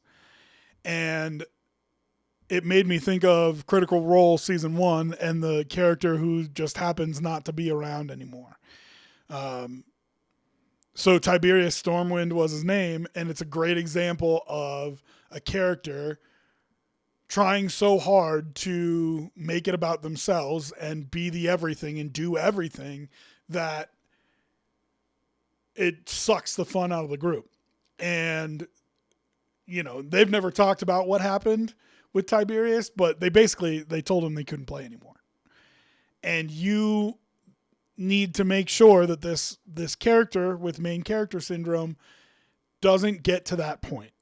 Not saying that they're there now, but you need to put your foot down so it doesn't turn into that kind of problem, and establish that you are the DM, you make the rules, this is your world, and they have to listen to you. So I said require the backstory. You build the world, you run the table. This sounds like a player who, if you let them get away with this, will continue this kind of main character energy. To be fair, nothing wrong with the player wanting to be the main character, but it shouldn't be at the expense of all the work the DM puts in or the others at the table. Put your foot down to correct a small problem now so it doesn't become a bigger one. And then I reference Critical Role. See Tiberius Stormwind in Season 1 of Critical Role for how this can go bad. And, it was him popping out this item where he could build magical items and, handle all the RP, and he's the prince of a blah, blah, blah. And, well, that doesn't apply to me. And it was bad. It was tough to watch. I said also in practice, also make sure that you are helpful. Tell them that they don't want NPCs or the party to... In practice, also make sure that you are helpful. Tell them that if they don't want the NPCs or the party to know much about them, that's fine. But you need to know so you can build the world. So when you have a main character like this, I think it's important to work with them to try to scratch their itch, but also to kind of assert your dominance and make sure that they're not running away with things too much. So let's add that in. I think it's important to help the player have fun at the table and scratch their main character itch, but also you need to make sure that's in your control, both in the lore of the game and at the table. Okay. So that's my advice there. Sideshow paradox. That is where most of the game go wrong. I felt like we became DM versus player. Yeah. DM versus player is what you want to avoid, which is not good. I did cause problems myself, which got worse as the game went on, which was my fault as theirs. Yeah, I mean, listen, you have to be... It's really an interesting balance to strike, and it's with leadership in general, not just with DMing. But you have to strike a fine balance between putting your foot down and making sure that there is some control at the table to make sure everybody's having fun. You are the leader. You are that control. But you also don't want to become adversarial with your players. If it gets to a spot where it's the players versus the DM, it's how campaigns die. It can get really ugly. So you don't want to do that. Okay, next. What to do with a free 4 hours? I have a racial ability that my character takes a long rest in 4 hours. You're an elf. Given the other party members take 8, and I don't want to make the group sit through me mini adventure every time. My character has 4 free hours. What would you recommend I do during these four free hours?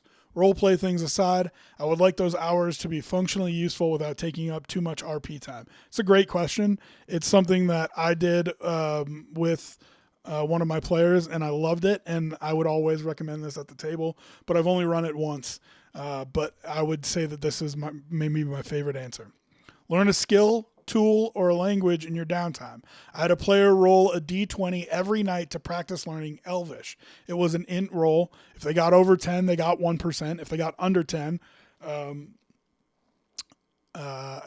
10, they didn't get a percentage point towards learning the language.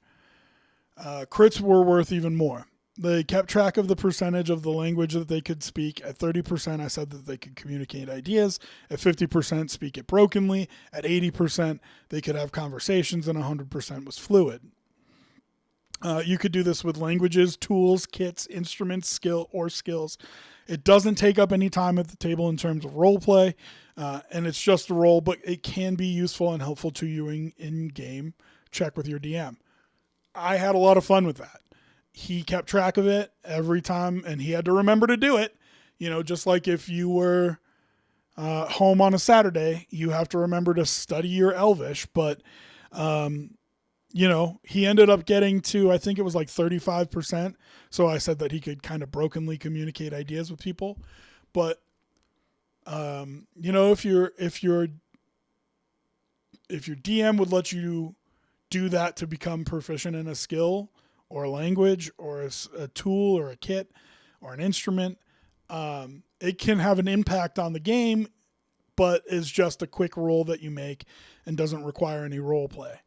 I also said that if he had somebody, and I should put this in there, if he had somebody that knew Elvish sitting there with him, that he could have advantage on the rolls.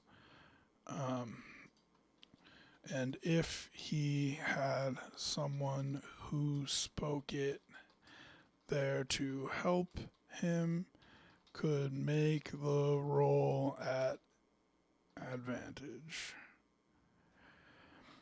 So I think that's a cool way to possibly get yourself an extra skill or language or something like that. That makes those 4 hours useful, but isn't necessarily taking up time at the table. Okay, what's next? Module campaign character. Oh, by the way, let's give a shout out to whoever that was. That was Chaos Mightier with that question on Reddit. This is Wrathful 1377, module campaign, character, backstories, and goals. I could use some advice on setting expectations for an upcoming campaign. I've been building my own homebrew world and setting for a while. The lore is something I'm very proud of, but I admit it can be quite dense and a bit intimidating for new players to approach right out of the gate. To help ease my players into the world, I've decided to adapt the Lost Mine of Phandelver module to fit within my setting. My hope is that the familiar structure, clear goals, and reliable pacing of the module will act as a good anchor while they learn about the wider world. Here's where I'm running into a roadblock. I normally run much bigger open world sandbox campaigns. This will be my very first time running a standalone structured module. I'm the same way.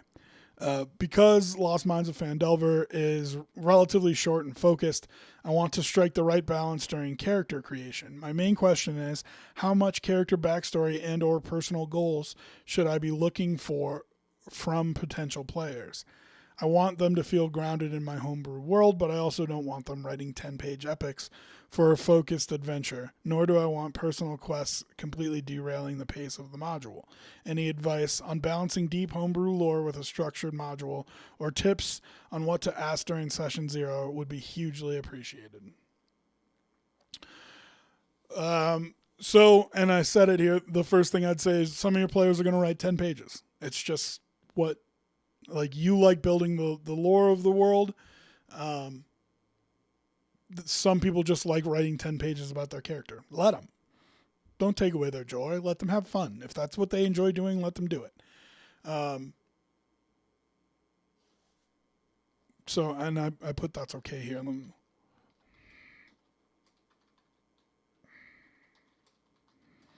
Don't take away their joy. Let them have their fun. The thing I tell players that do that, and what I often say to people is, just make sure that I'm not going to use all 10 pages. You can write it. You can have fun. I'll read it. I'll tell you my thoughts on it if you want to know.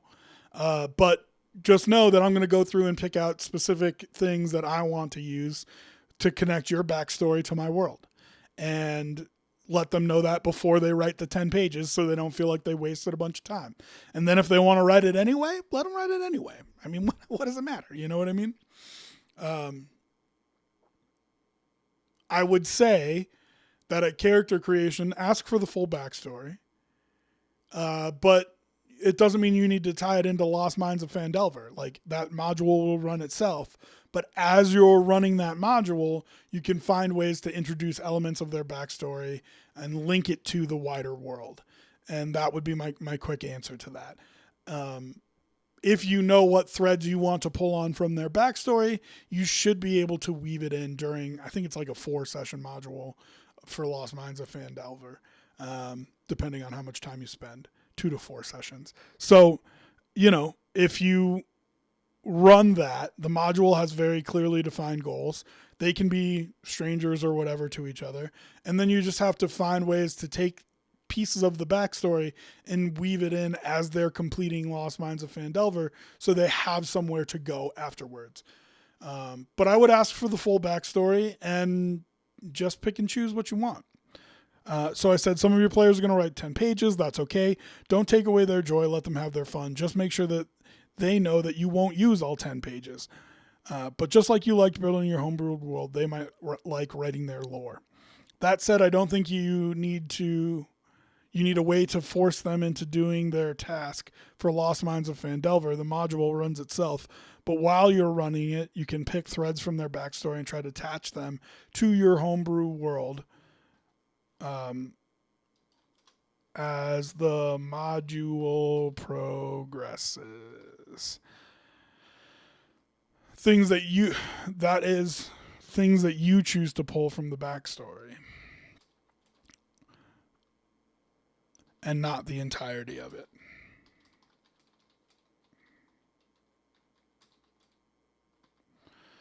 And I think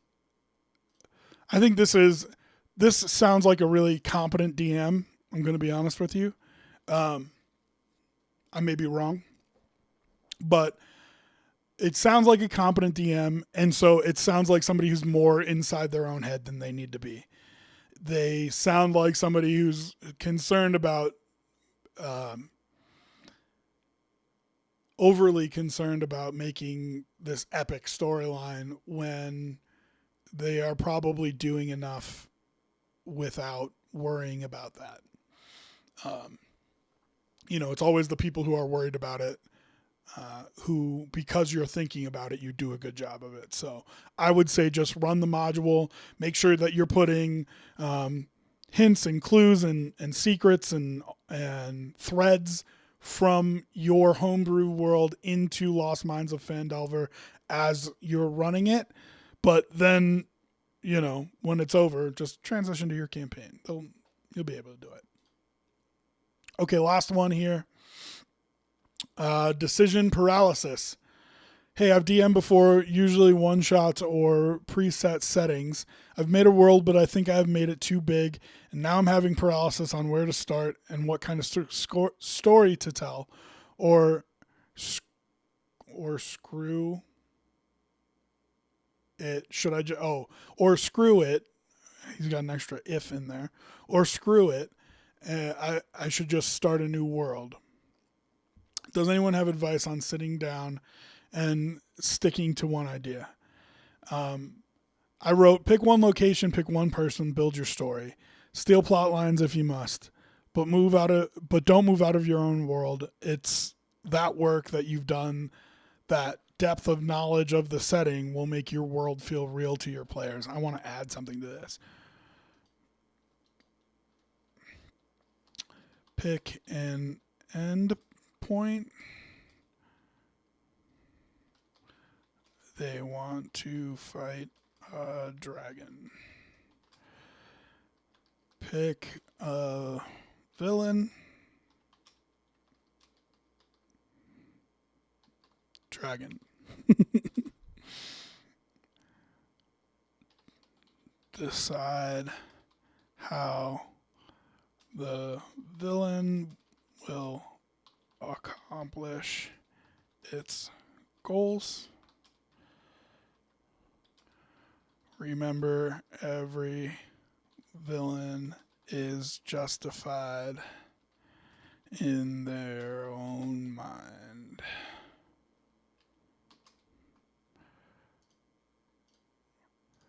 Sorry, I suck at spelling.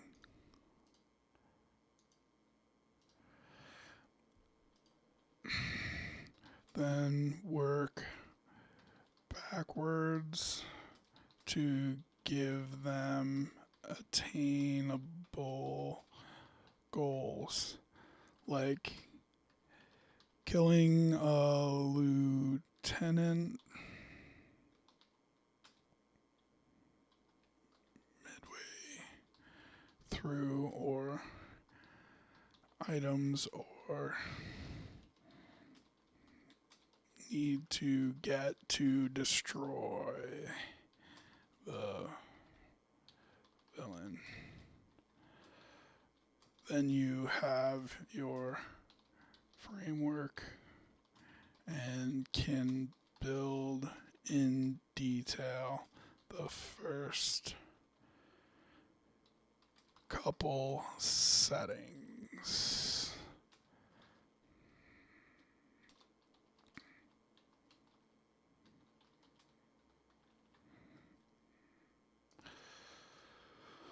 Okay, so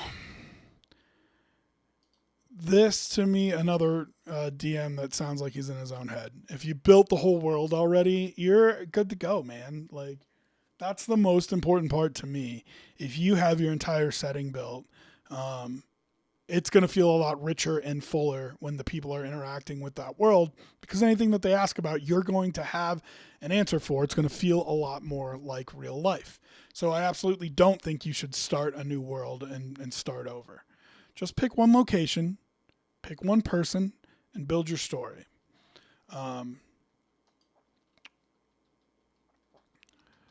This can be where the player's backstory fits best into your world.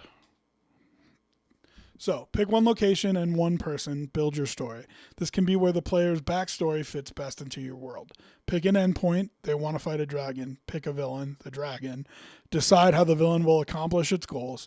Remember, every villain is justified in their own mind. Then work backwards to give them attainable goals, like killing a lieutenant midway through, or items or secrets they need to get before they destroy the villain.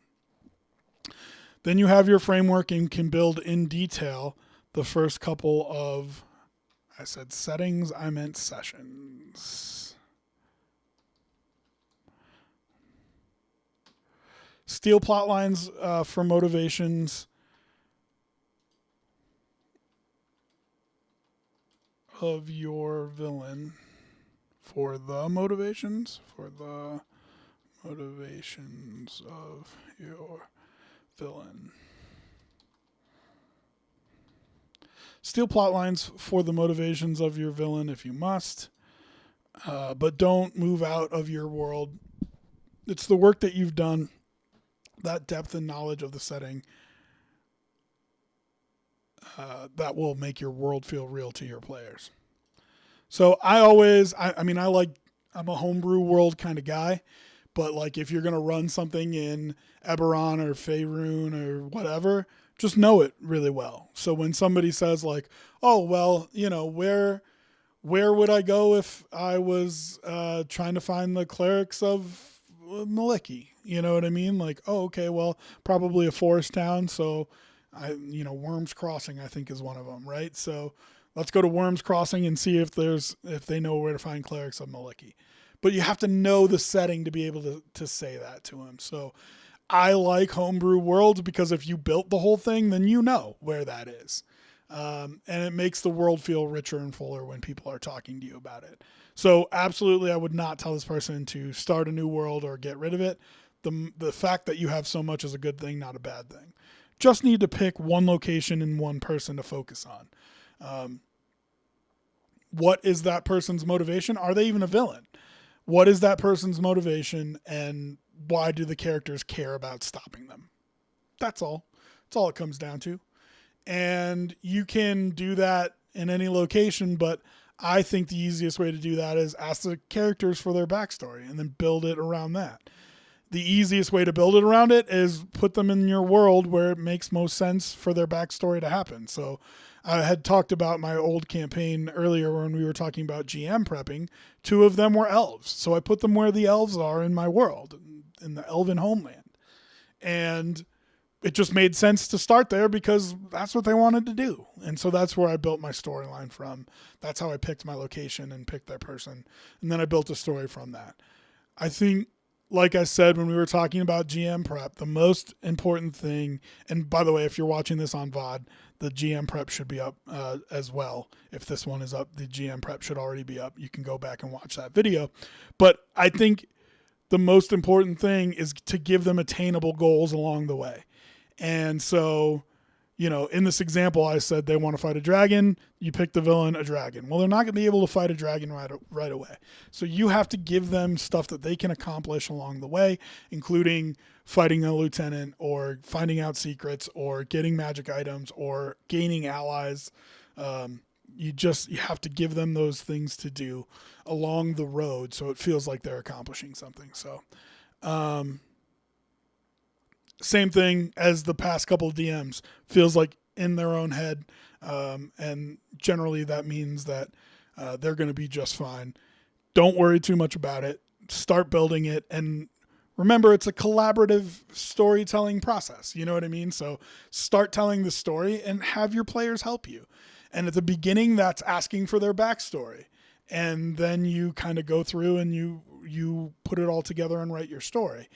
At the table, it's you coming with a general idea, a basic plot line, and them, interacting with it. And that's how you guys tell a story together. So don't forget, you're not doing this by yourself. Your players will help push along your storyline and reveal things that are going to be important to the campaign that you didn't even know that were going to be involved. So it's a good, easy way to have it kind of be something that they care about is because they came up with it. So that would be my suggestion. But like I said, I think this DM is going to do fine. Paralysis by analysis is very right. So, okay. So that is Tome of the GM. Thank you everybody for watching. We do different topics on the stream every week. Mondays are sports, Tuesdays are Eve, Wednesdays are D&D, Thursdays are sports, and Fridays are free-for-all. But if you liked our D&D content, you can come back and join us on Wednesdays, or you can find us with the videos on demand at Rob T Radio on YouTube. So that is it for Tome of the GM this week. Next, I want to build a character right here on stream with you guys. We'll roll for some of this stuff. and then we'll try to transform it into an actual workable character. So that way I can kind of show how to build one that's interesting. But I had seen on some forums that there's not enough videos of people just walking through creating a character. So we're going to do that next, and I'm actually going to move my camera for that. So, might look a little different, but when we come back, we will do that and try to have a little fun building a character. We'll take a break, run some ads to get rid of the pre-roll, and be back and do that.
All right, everybody, welcome back. Time to build a character. I love doing this. I sometimes do it on my own just for fun. But I also, I love playing and I love creating characters. So, we're going to kind of walk through and show the real basic way how to do it. To make it a little bit tougher, I am going to roll some things randomly generated, including the stats, and then kind of build the best character that I can, given that those, restrictions that I put on myself. So we'll do this walkthrough and we'll do it this kind of fun way. Then maybe next time, and I think I'll build a character at the end of every show because I like doing it. And people, if they want to see more of that, we can give that to them. So if we continue to do it in the future, maybe next time I'll do a point buy or something like that. But for now, I've got a table that I built that is a roll for everything. And I love it. I think it's awesome. So we'll use that. It's a 2014 table, so this will be a regular 5e character. And maybe next time when we do point buy, we can do a 5.5 character. But when I walk you through this, a lot of the things should be similar. And I'll just kind of, as I'm going through, talk about the decisions that I make to try to make sure that I optimize what I'm doing as I go through. So, I'm not going to roll for everything, but this page I made does include rolling for everything. I actually called it roll for everything. And I'm going to move my camera here, so hopefully this doesn't make anybody sick here. Kind of go like this. Okay, so you can see my desk and what I'm doing here.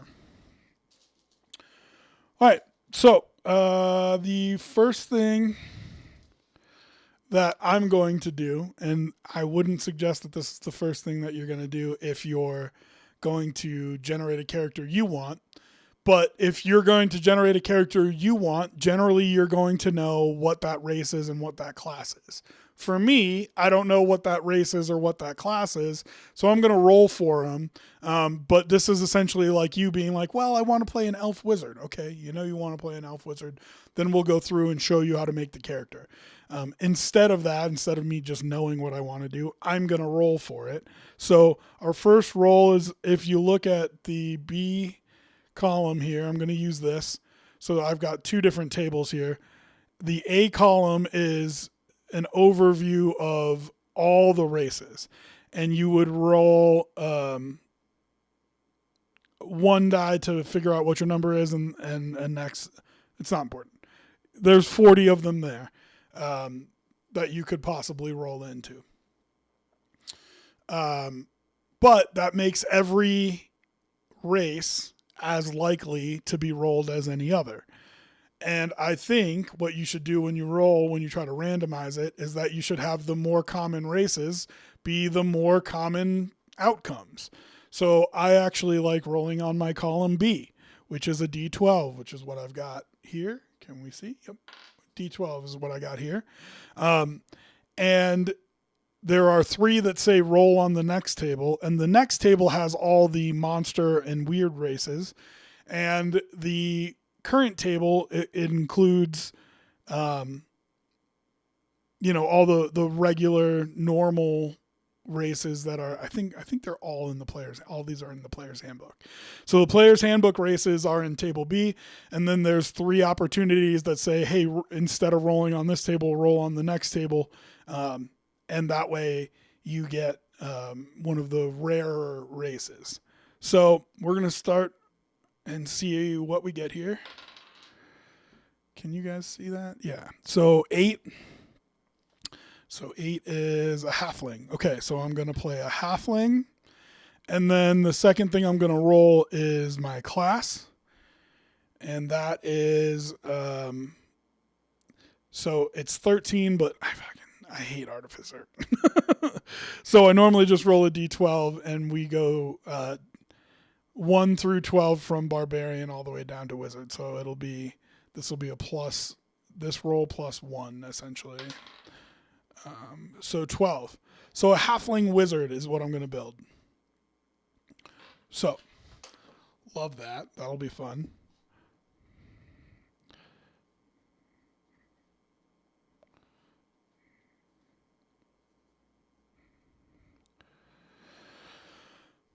Now, instead of generally what I would do is then roll for the subclass and so on and so forth. I'm not going to do that here. Instead, I'm going to try to optimize it and build it the best way that I can. So let's roll our stats actually before I open this up. So I'm going to roll for stats. I like rolling 3d6. That is not the only way to do it. Let's see. Are you going to be able to see those well enough? Maybe we do the yellow ones. You can do a point buy. The most common way to roll stats is 4d6, drop the lowest. But that is kind of the new age way of doing it. So 4d6, drop the lowest. So this one won't count. This is just an example. But 4d6, drop the lowest. That was actually a great roll. And all the rest of mine are no doubt going to be terrible now. But so you got 8 plus 5 is 13. And then the 3 was the lowest I rolled, so I drop it, right? That's generally the way that you roll stats in modern times. The old school way to roll stats is 3d6. Now, some people would tell you 3d6 straight down the line, meaning that if you look at your character sheet, which let me find one here. If you look at your character sheet, you've got the stats there in a line, right? So you've got strength, dexterity, constitution, intelligence, wisdom, and charisma. The super old school way would be that you would roll those straight down the line and then decide what you want to play based on what your scores are.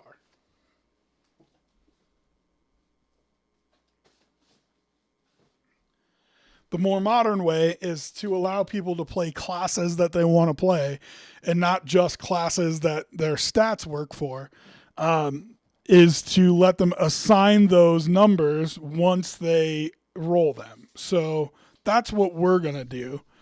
That way people can see how to build. If you're building a character for yourself, you can roll the numbers and then assign them. But I am going to roll 3d6. I'm not going to have a fourth and drop it. So our first number is an 11, which is a good start. Second number. Whoo, baby. I have rolled 100 characters in my life.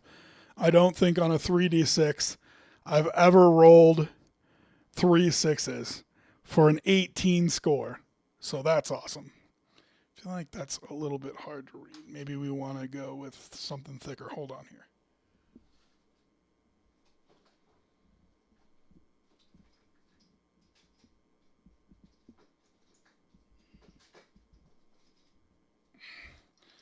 See if I can find something that's a little bit easier to read on the stream here.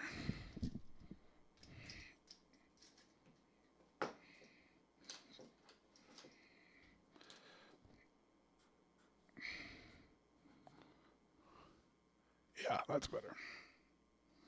It's going to make for a tougher... I'm going to have to do that. And then we're probably going to have to find something to put under it. How about like a napkin? Just so it doesn't bleed through onto my table. So...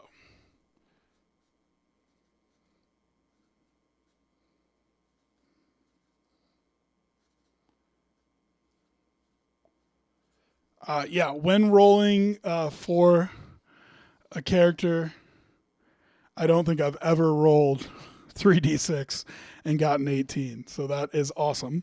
No doubt for our halfling wizard, that is going to be his intelligence score. But let's keep going here. So that is 3, 3, and 1 is 7. Smells like a strength score to me.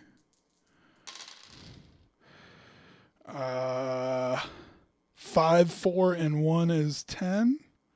What's up, Druids Union? We are building a character because I've seen a couple things about not being enough videos to walk through building characters. So we are rolling one up right now. We have rolled on the table that we are going to build a halfling wizard. So far, we've got 4 scores. And yes, I actually rolled an 18 while rolling 3d6. It's on the video, so I have proof. Oh, no.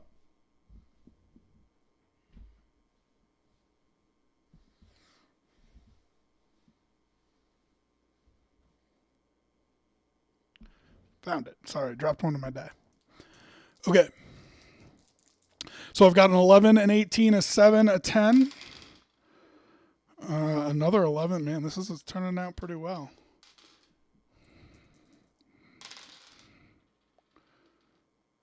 And then that is 9, 11. Wow. Okay. All right. So those are our stats. We'll go through and assign them here in a second. So in 2014, your racial bonuses come from race. In 2024, the bonuses come from your background. But let's look and see what halflings get.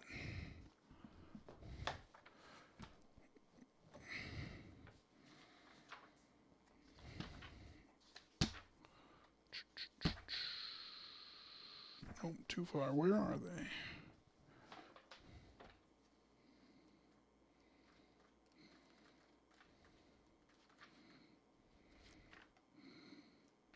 That's background. I thought they were in the front.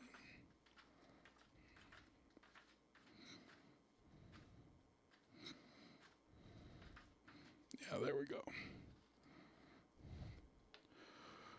Gnome. Give me halfling. Okay. Halfling traits. Your dexterity score increases by 2. And if I'm a lightfoot, it's my charisma score that increases by 1. And if I'm stout, it's my con score that increases by 1. So, as a halfling wizard,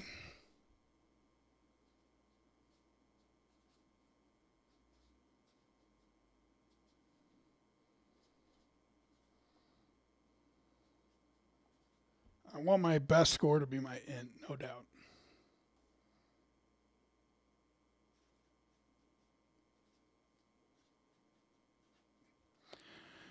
So I'm going to take the 18 and put it into int. There's no question that that's where we want that to be.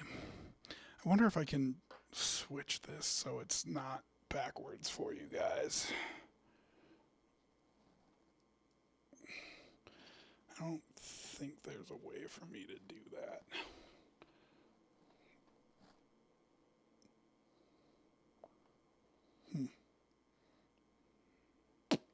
That's too bad. Well, it'll just have to be backwards to start, and then I can flip it around when I want to show you guys what I've written. Okay. So I want my 18 to be an int, no doubt, even though I don't have a plus there. For my racial, should be fine. So then I got a bunch of 10s and 11s and a 7. And the question here is really, do you want to go negative on anything? I can put the 2 into... So the 2 is in dexterity. So the question is, do I want to put my 7 in dexterity? And if I do, then that'll make it a 9 and I'll only have a -1. Do I want to put my 10 there? So I'll make it a 12 and I don't need to alter it ever. Or do I want to put an 11 there and make it a 13 and make it enticing for me to put another point into my dexterity? Dexterity affects your AC. So I'm going to say that I want to put an 11 in dexterity. And that's going to be a +2 because of my halfling, which means that my total is going to be 13. Okay, and I'm going to wipe out one of my 11s. I'm going to put the 7 into strength. I am a wizard. I don't need strength. That's not important. I will put an 11 into con. I'll put a 10 into wisdom and an 11 into charisma. If I go get an ASI and I add +1 to 2 stats, I'll certainly add it to Dex and try to get a +2 overall. But the other 1 point I can either add into Constitution and gain hit points, into Charisma and help with my saving or my ability checks, or I can put it into put it into strength and bump that from a -2 to a -1. So real basically, that's kind of how I would lay out your stats to start with based on what we rolled. The big thing is I got a big number for my int, and that's going to be the most important part. So as we go through here, we can now add in and we can go full screen because I don't think I need the table anymore. Okay.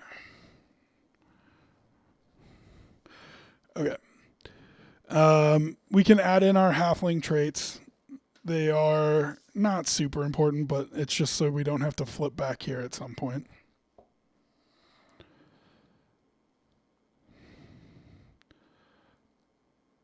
So we'll go speed.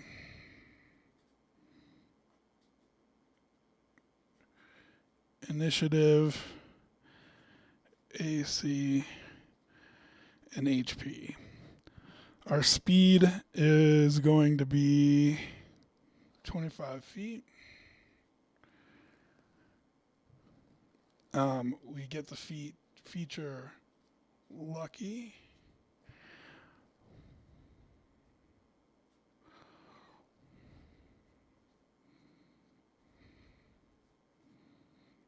So for lucky, anytime we make an ability check, attack roll, or saving throw, we can reroll the die if it's a 1. We get brave.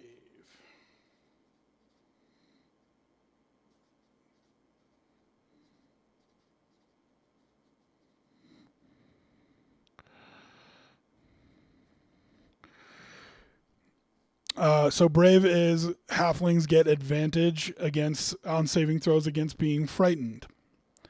We get halfling nimbleness. We get to move through another square of a creature that's a size larger. And this is getting hard to read.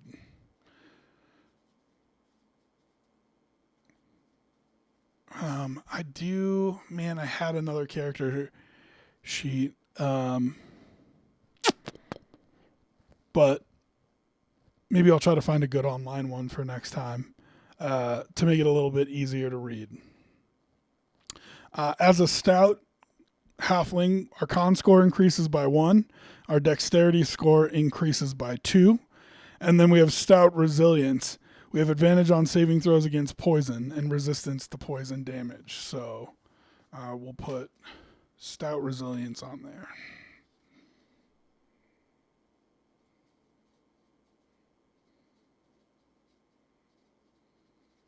Okay. So then the next thing I would do is I would actually go to my background before I went to my class. Your background in 2014 is less important than it is in 2024. Essentially, and this is the power gamer in me, but this is just how I build characters. This is what this video is about. So if I was to build the characters, come on over here so everybody can see you. If I was to build the character, the next thing I would do is I'd go look at backgrounds. And the only thing that you get from your background that's really important is your skills. So being a wizard, I know that I'm going to have access to certain types of skills, but I'm going to have a choice under my wizard of pick 2 of these 4, pick 3 of these 5. So if I instead go to my background and pick out the 2 skills that I want the most from my background, then when I pick for my wizard, I have options. Whereas in my background, I don't really have options. So what are the things that I'd like my character to do? So I'm just going to go with the PHB ones here. But there are other backgrounds in other books. In fact, I kind of want to roll it. Why don't I just roll it and it'll help us tell the story of who this guy is. So let's go back to our table here. And as you can see, table E is our background table. If I get something from Guildmaster's Guide to Ravnica, which are the dark red ones, I will re-roll it. But we do have 40 possible rolls here. And so the way that I do that on this table is I'll roll a d20 and any other die. The other die I roll, if it's an odd number, this number will be 1 through 20. If it's an even number, the die that I roll on the d20 will be 21 through 41. So that's how you roll on a d40 table for me. So it's an even number, so it's going to be on the second part, so it's 21 through 41, and I got a 6 on it, which means that it's 26 is the number that we're going to go for here. And 26 is Outlander. Okay, so I'm a Halfling Wizard Outlander. Let's look it up.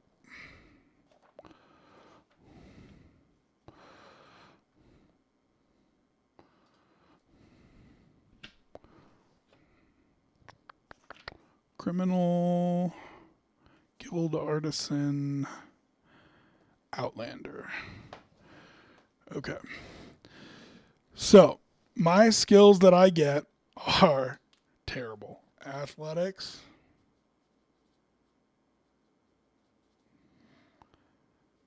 And survival's okay.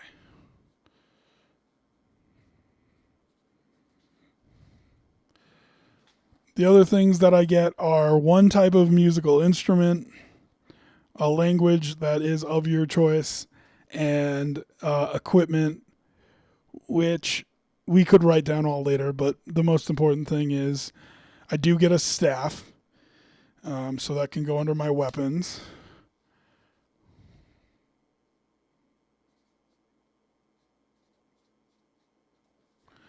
And I get 10 gold pieces. And everything else there is a little bit of an addition, so that's fine. Okay, so now that we got that done, we'll go back to the wizard, or to the wizard for the first time. So, my hit die, luckily, isn't going to take a negative, but unfortunately doesn't have a positive, because my con is 11. You get +1 at 12. So that's just a 0 to my con. So at first level, I get 1d6 hit points. Now, your first level, you generally maximize. So my HP is going to be 6 because I don't have any con bonus. I don't get proficiency in any armors. With weapons, I have daggers, darts, slings, quarterstaffs, and light crossbows. The good news is I already have a staff. My saving throws are intelligence and wisdom.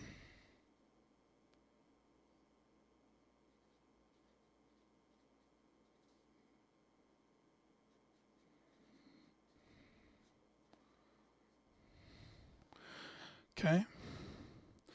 Skills, choose 2. Arcana, History, Insight, Investigation, Medicine, and Religion. So he's going to have a +4 to anything that's an int skill. So we'll probably take 2 of those. I would say probably Arcana and History is what I would do.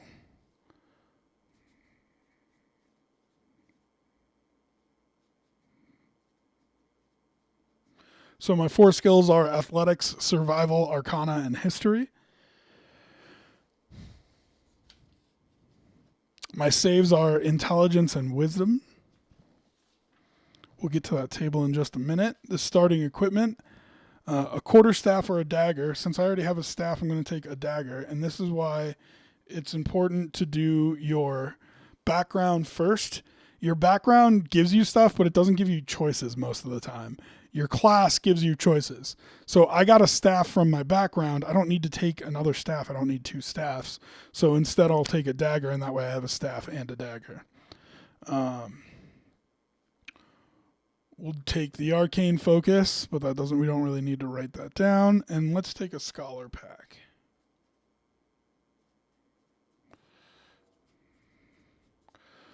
Okay. And then at level 1, we get spellcasting and arcane recovery. So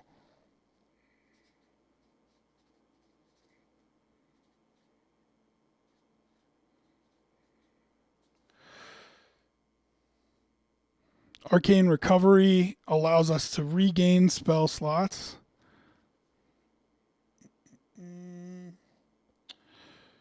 So you have learned to regain some of your magical energy by studying your spellbook. Once per day when you finish a short rest, you can choose an expended spell slot to recover. The slots can have a combined level that is equal to or less than half of your wizard level rounded up. So half level. Which means that at level 1 I can recover a level 1 spell slot essentially. Okay. And then for spell casting, my cantrips known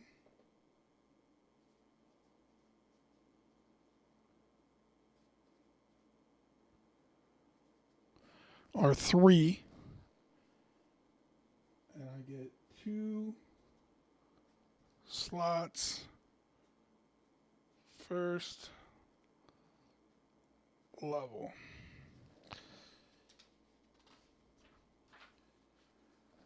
So then if we go under spell casting, as a student of arcane magic, you have a spellbook that contains spells that show the first glimmerings of true power. See Chapter 10 for general rules of spellcasting and Chapter 11 for the wizard's spell list. So the nice thing about wizard is that that spellbook you can copy spells in and out of, but you get a certain number of spells given to you at each level. So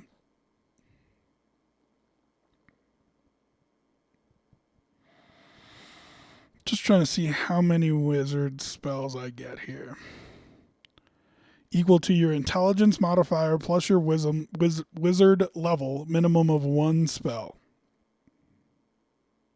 And the spells must be a spell in which you have a level capable of casting.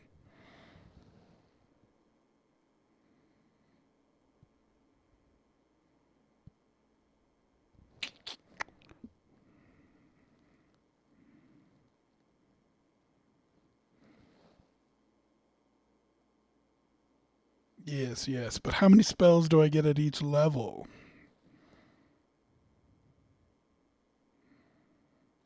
That's how many spells I can prepare.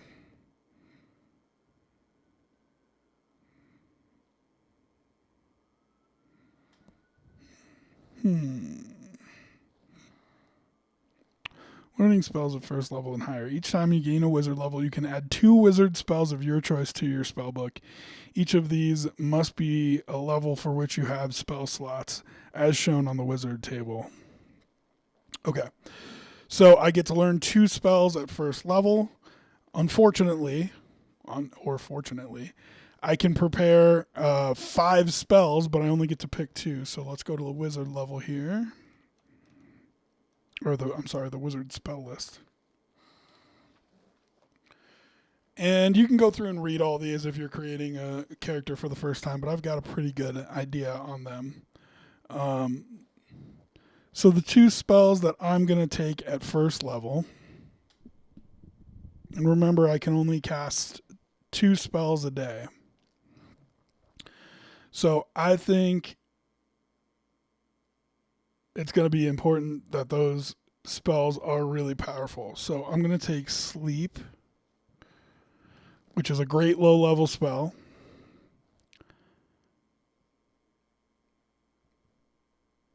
And I'm going to take Witch Bolt.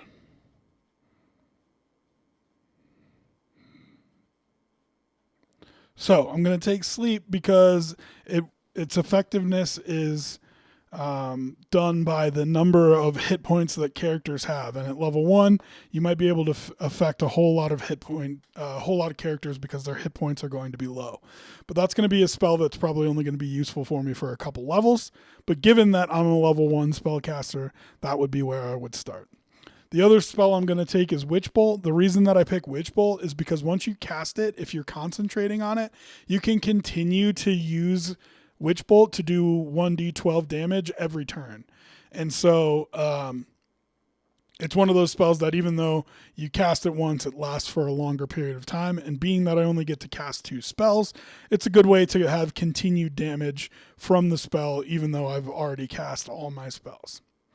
For cantrips, let's take a quick look at the wizard list here. It's going to be important to have a damage cantrip.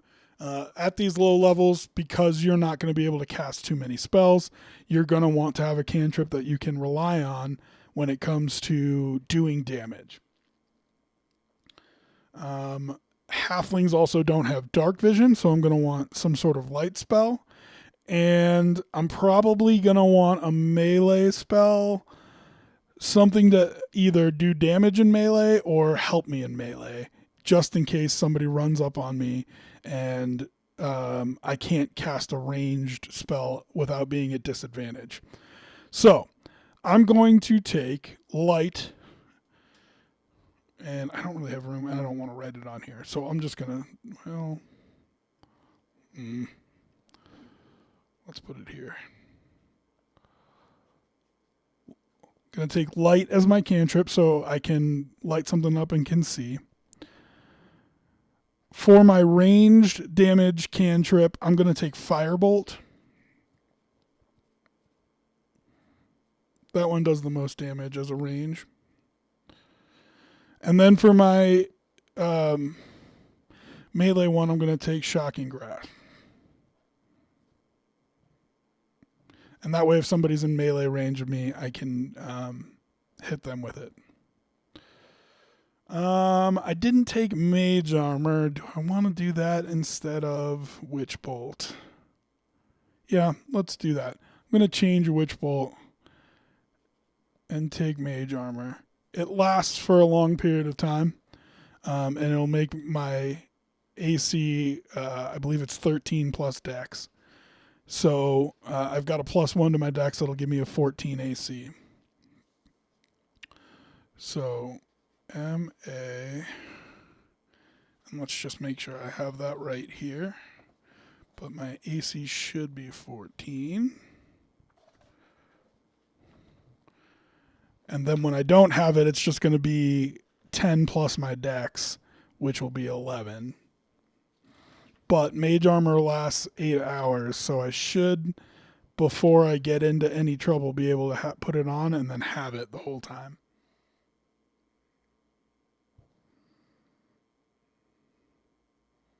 Yeah, 13 plus Dex.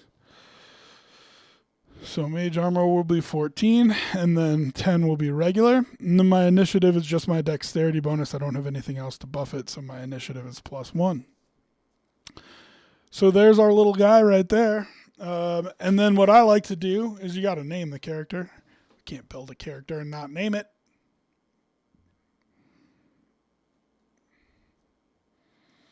So let's give this little fella a name here.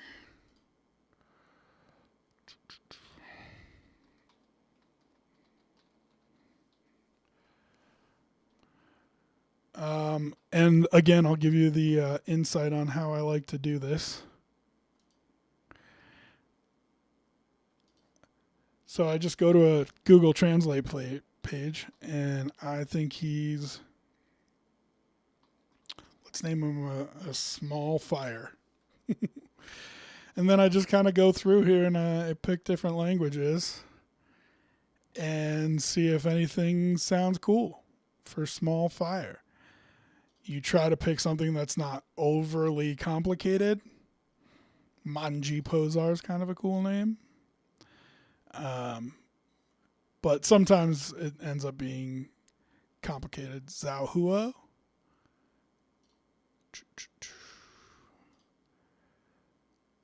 Illibrand. That's not bad. So Danish is my favorite so far. Kleinbrand. Danish and Dutch. Too complicated.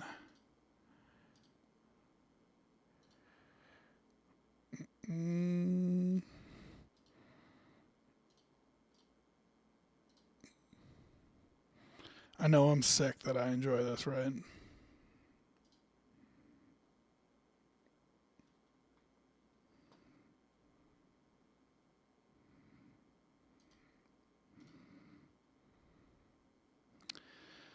But if you go through enough of them, you'll find one that you like.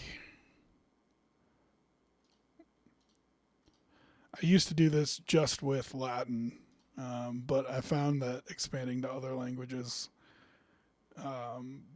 was more fun. I liked it better. Boya.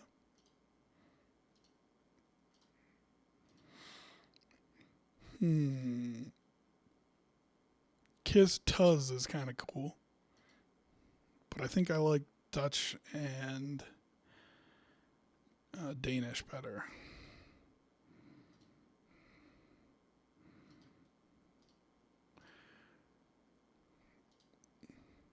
Picking a name for our halfling wizard. That one was complicated. So was that one.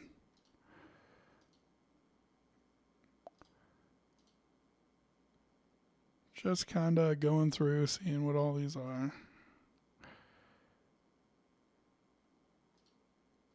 Some of them, it's interesting to see the ones that are like similar across languages that have like the same background. You know what I mean?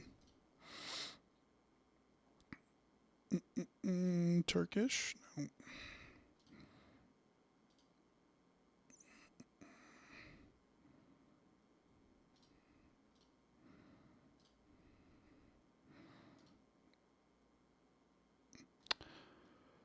All right. Well, I think my favorite was either Dutch or I think it was Danish.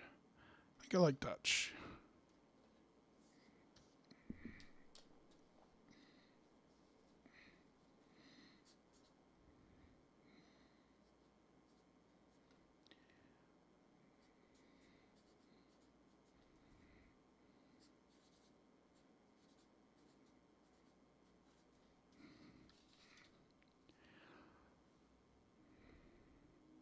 Clean Brand is our halfling wizard. Now, real quickly, I just want to go over, because I wouldn't, that wouldn't be the end of the character creation process for me. I would then go through and just make a light plan for where I'm going to head with him in the future. Because he's got such a wonderful int stat and really no other stats that are worthwhile, I think I would send this guy straight down that wizard path. I don't think I would multi-class him. But it would be interesting. You could talk me into, with a dex of 14, maybe being some sort of blade slinger or something like that. But then, when you pick your subclasses, and I think for a wizard you get them at 2. Yeah, Arcane Tradition comes in at 2.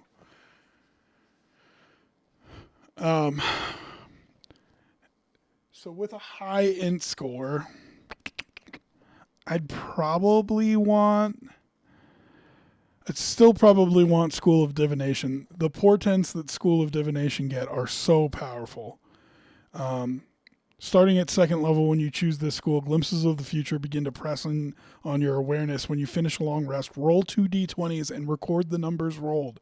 You can replace any attack roll, saving throw, or ability check made by you or a creature that you can see with one of those rolls, foretelling the roll.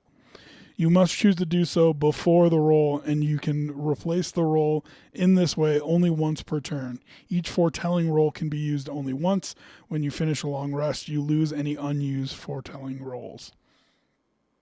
I think that's awesome. And I think it's one of the best level 2 things in the game, much less in the wizard subclasses. If I was to look for something else, the evocation one is kind of cool, where you get to sculpt spells. Don't know that it is something that I would do, though, over the divination.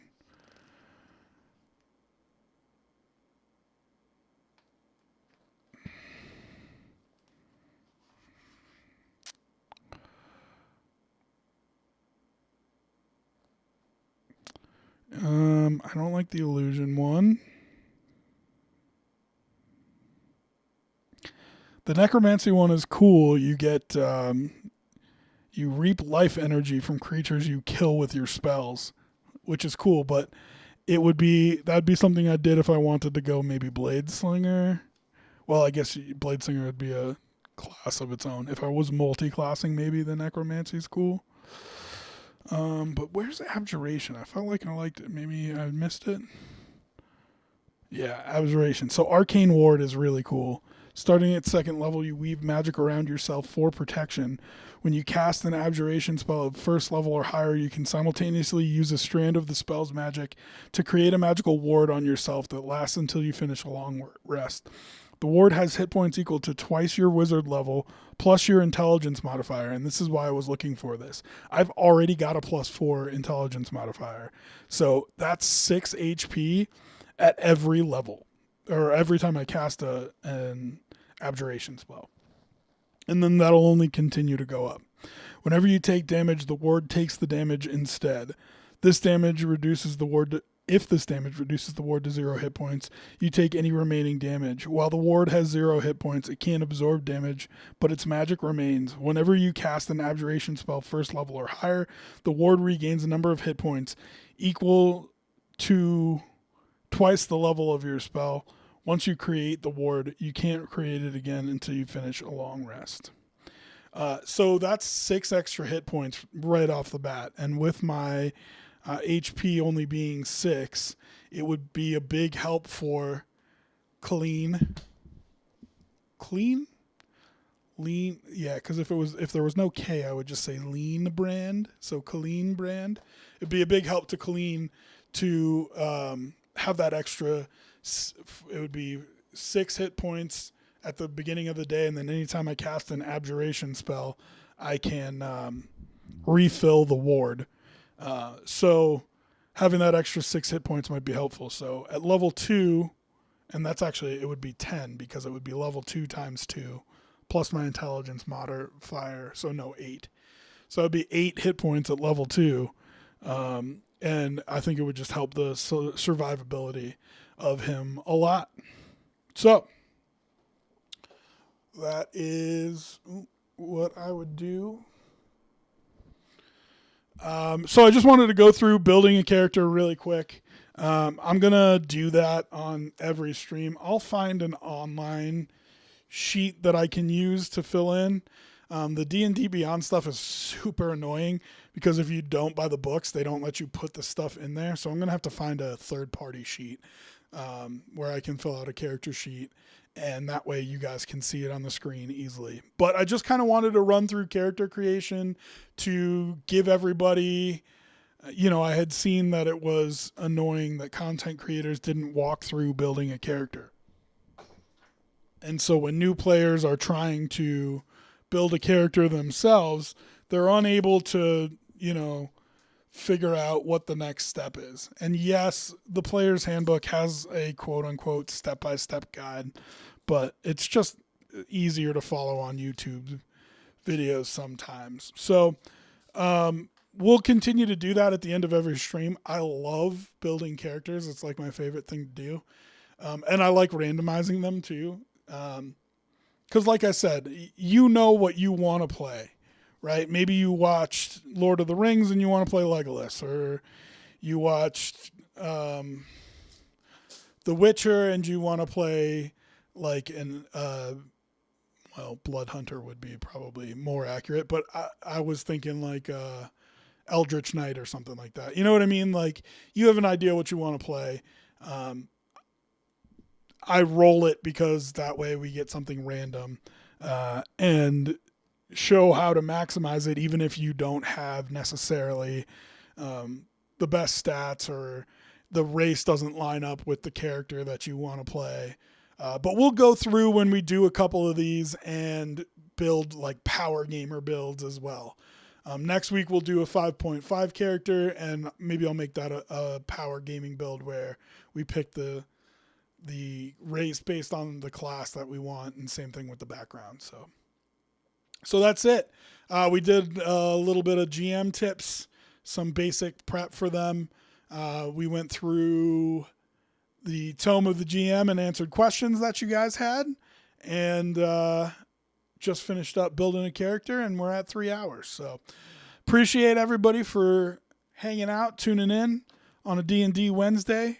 Had a ton of fun talking about it. Always do. If you have any questions, you can feel free to whisper me on my channel and let me know what questions you have or what you're interested in.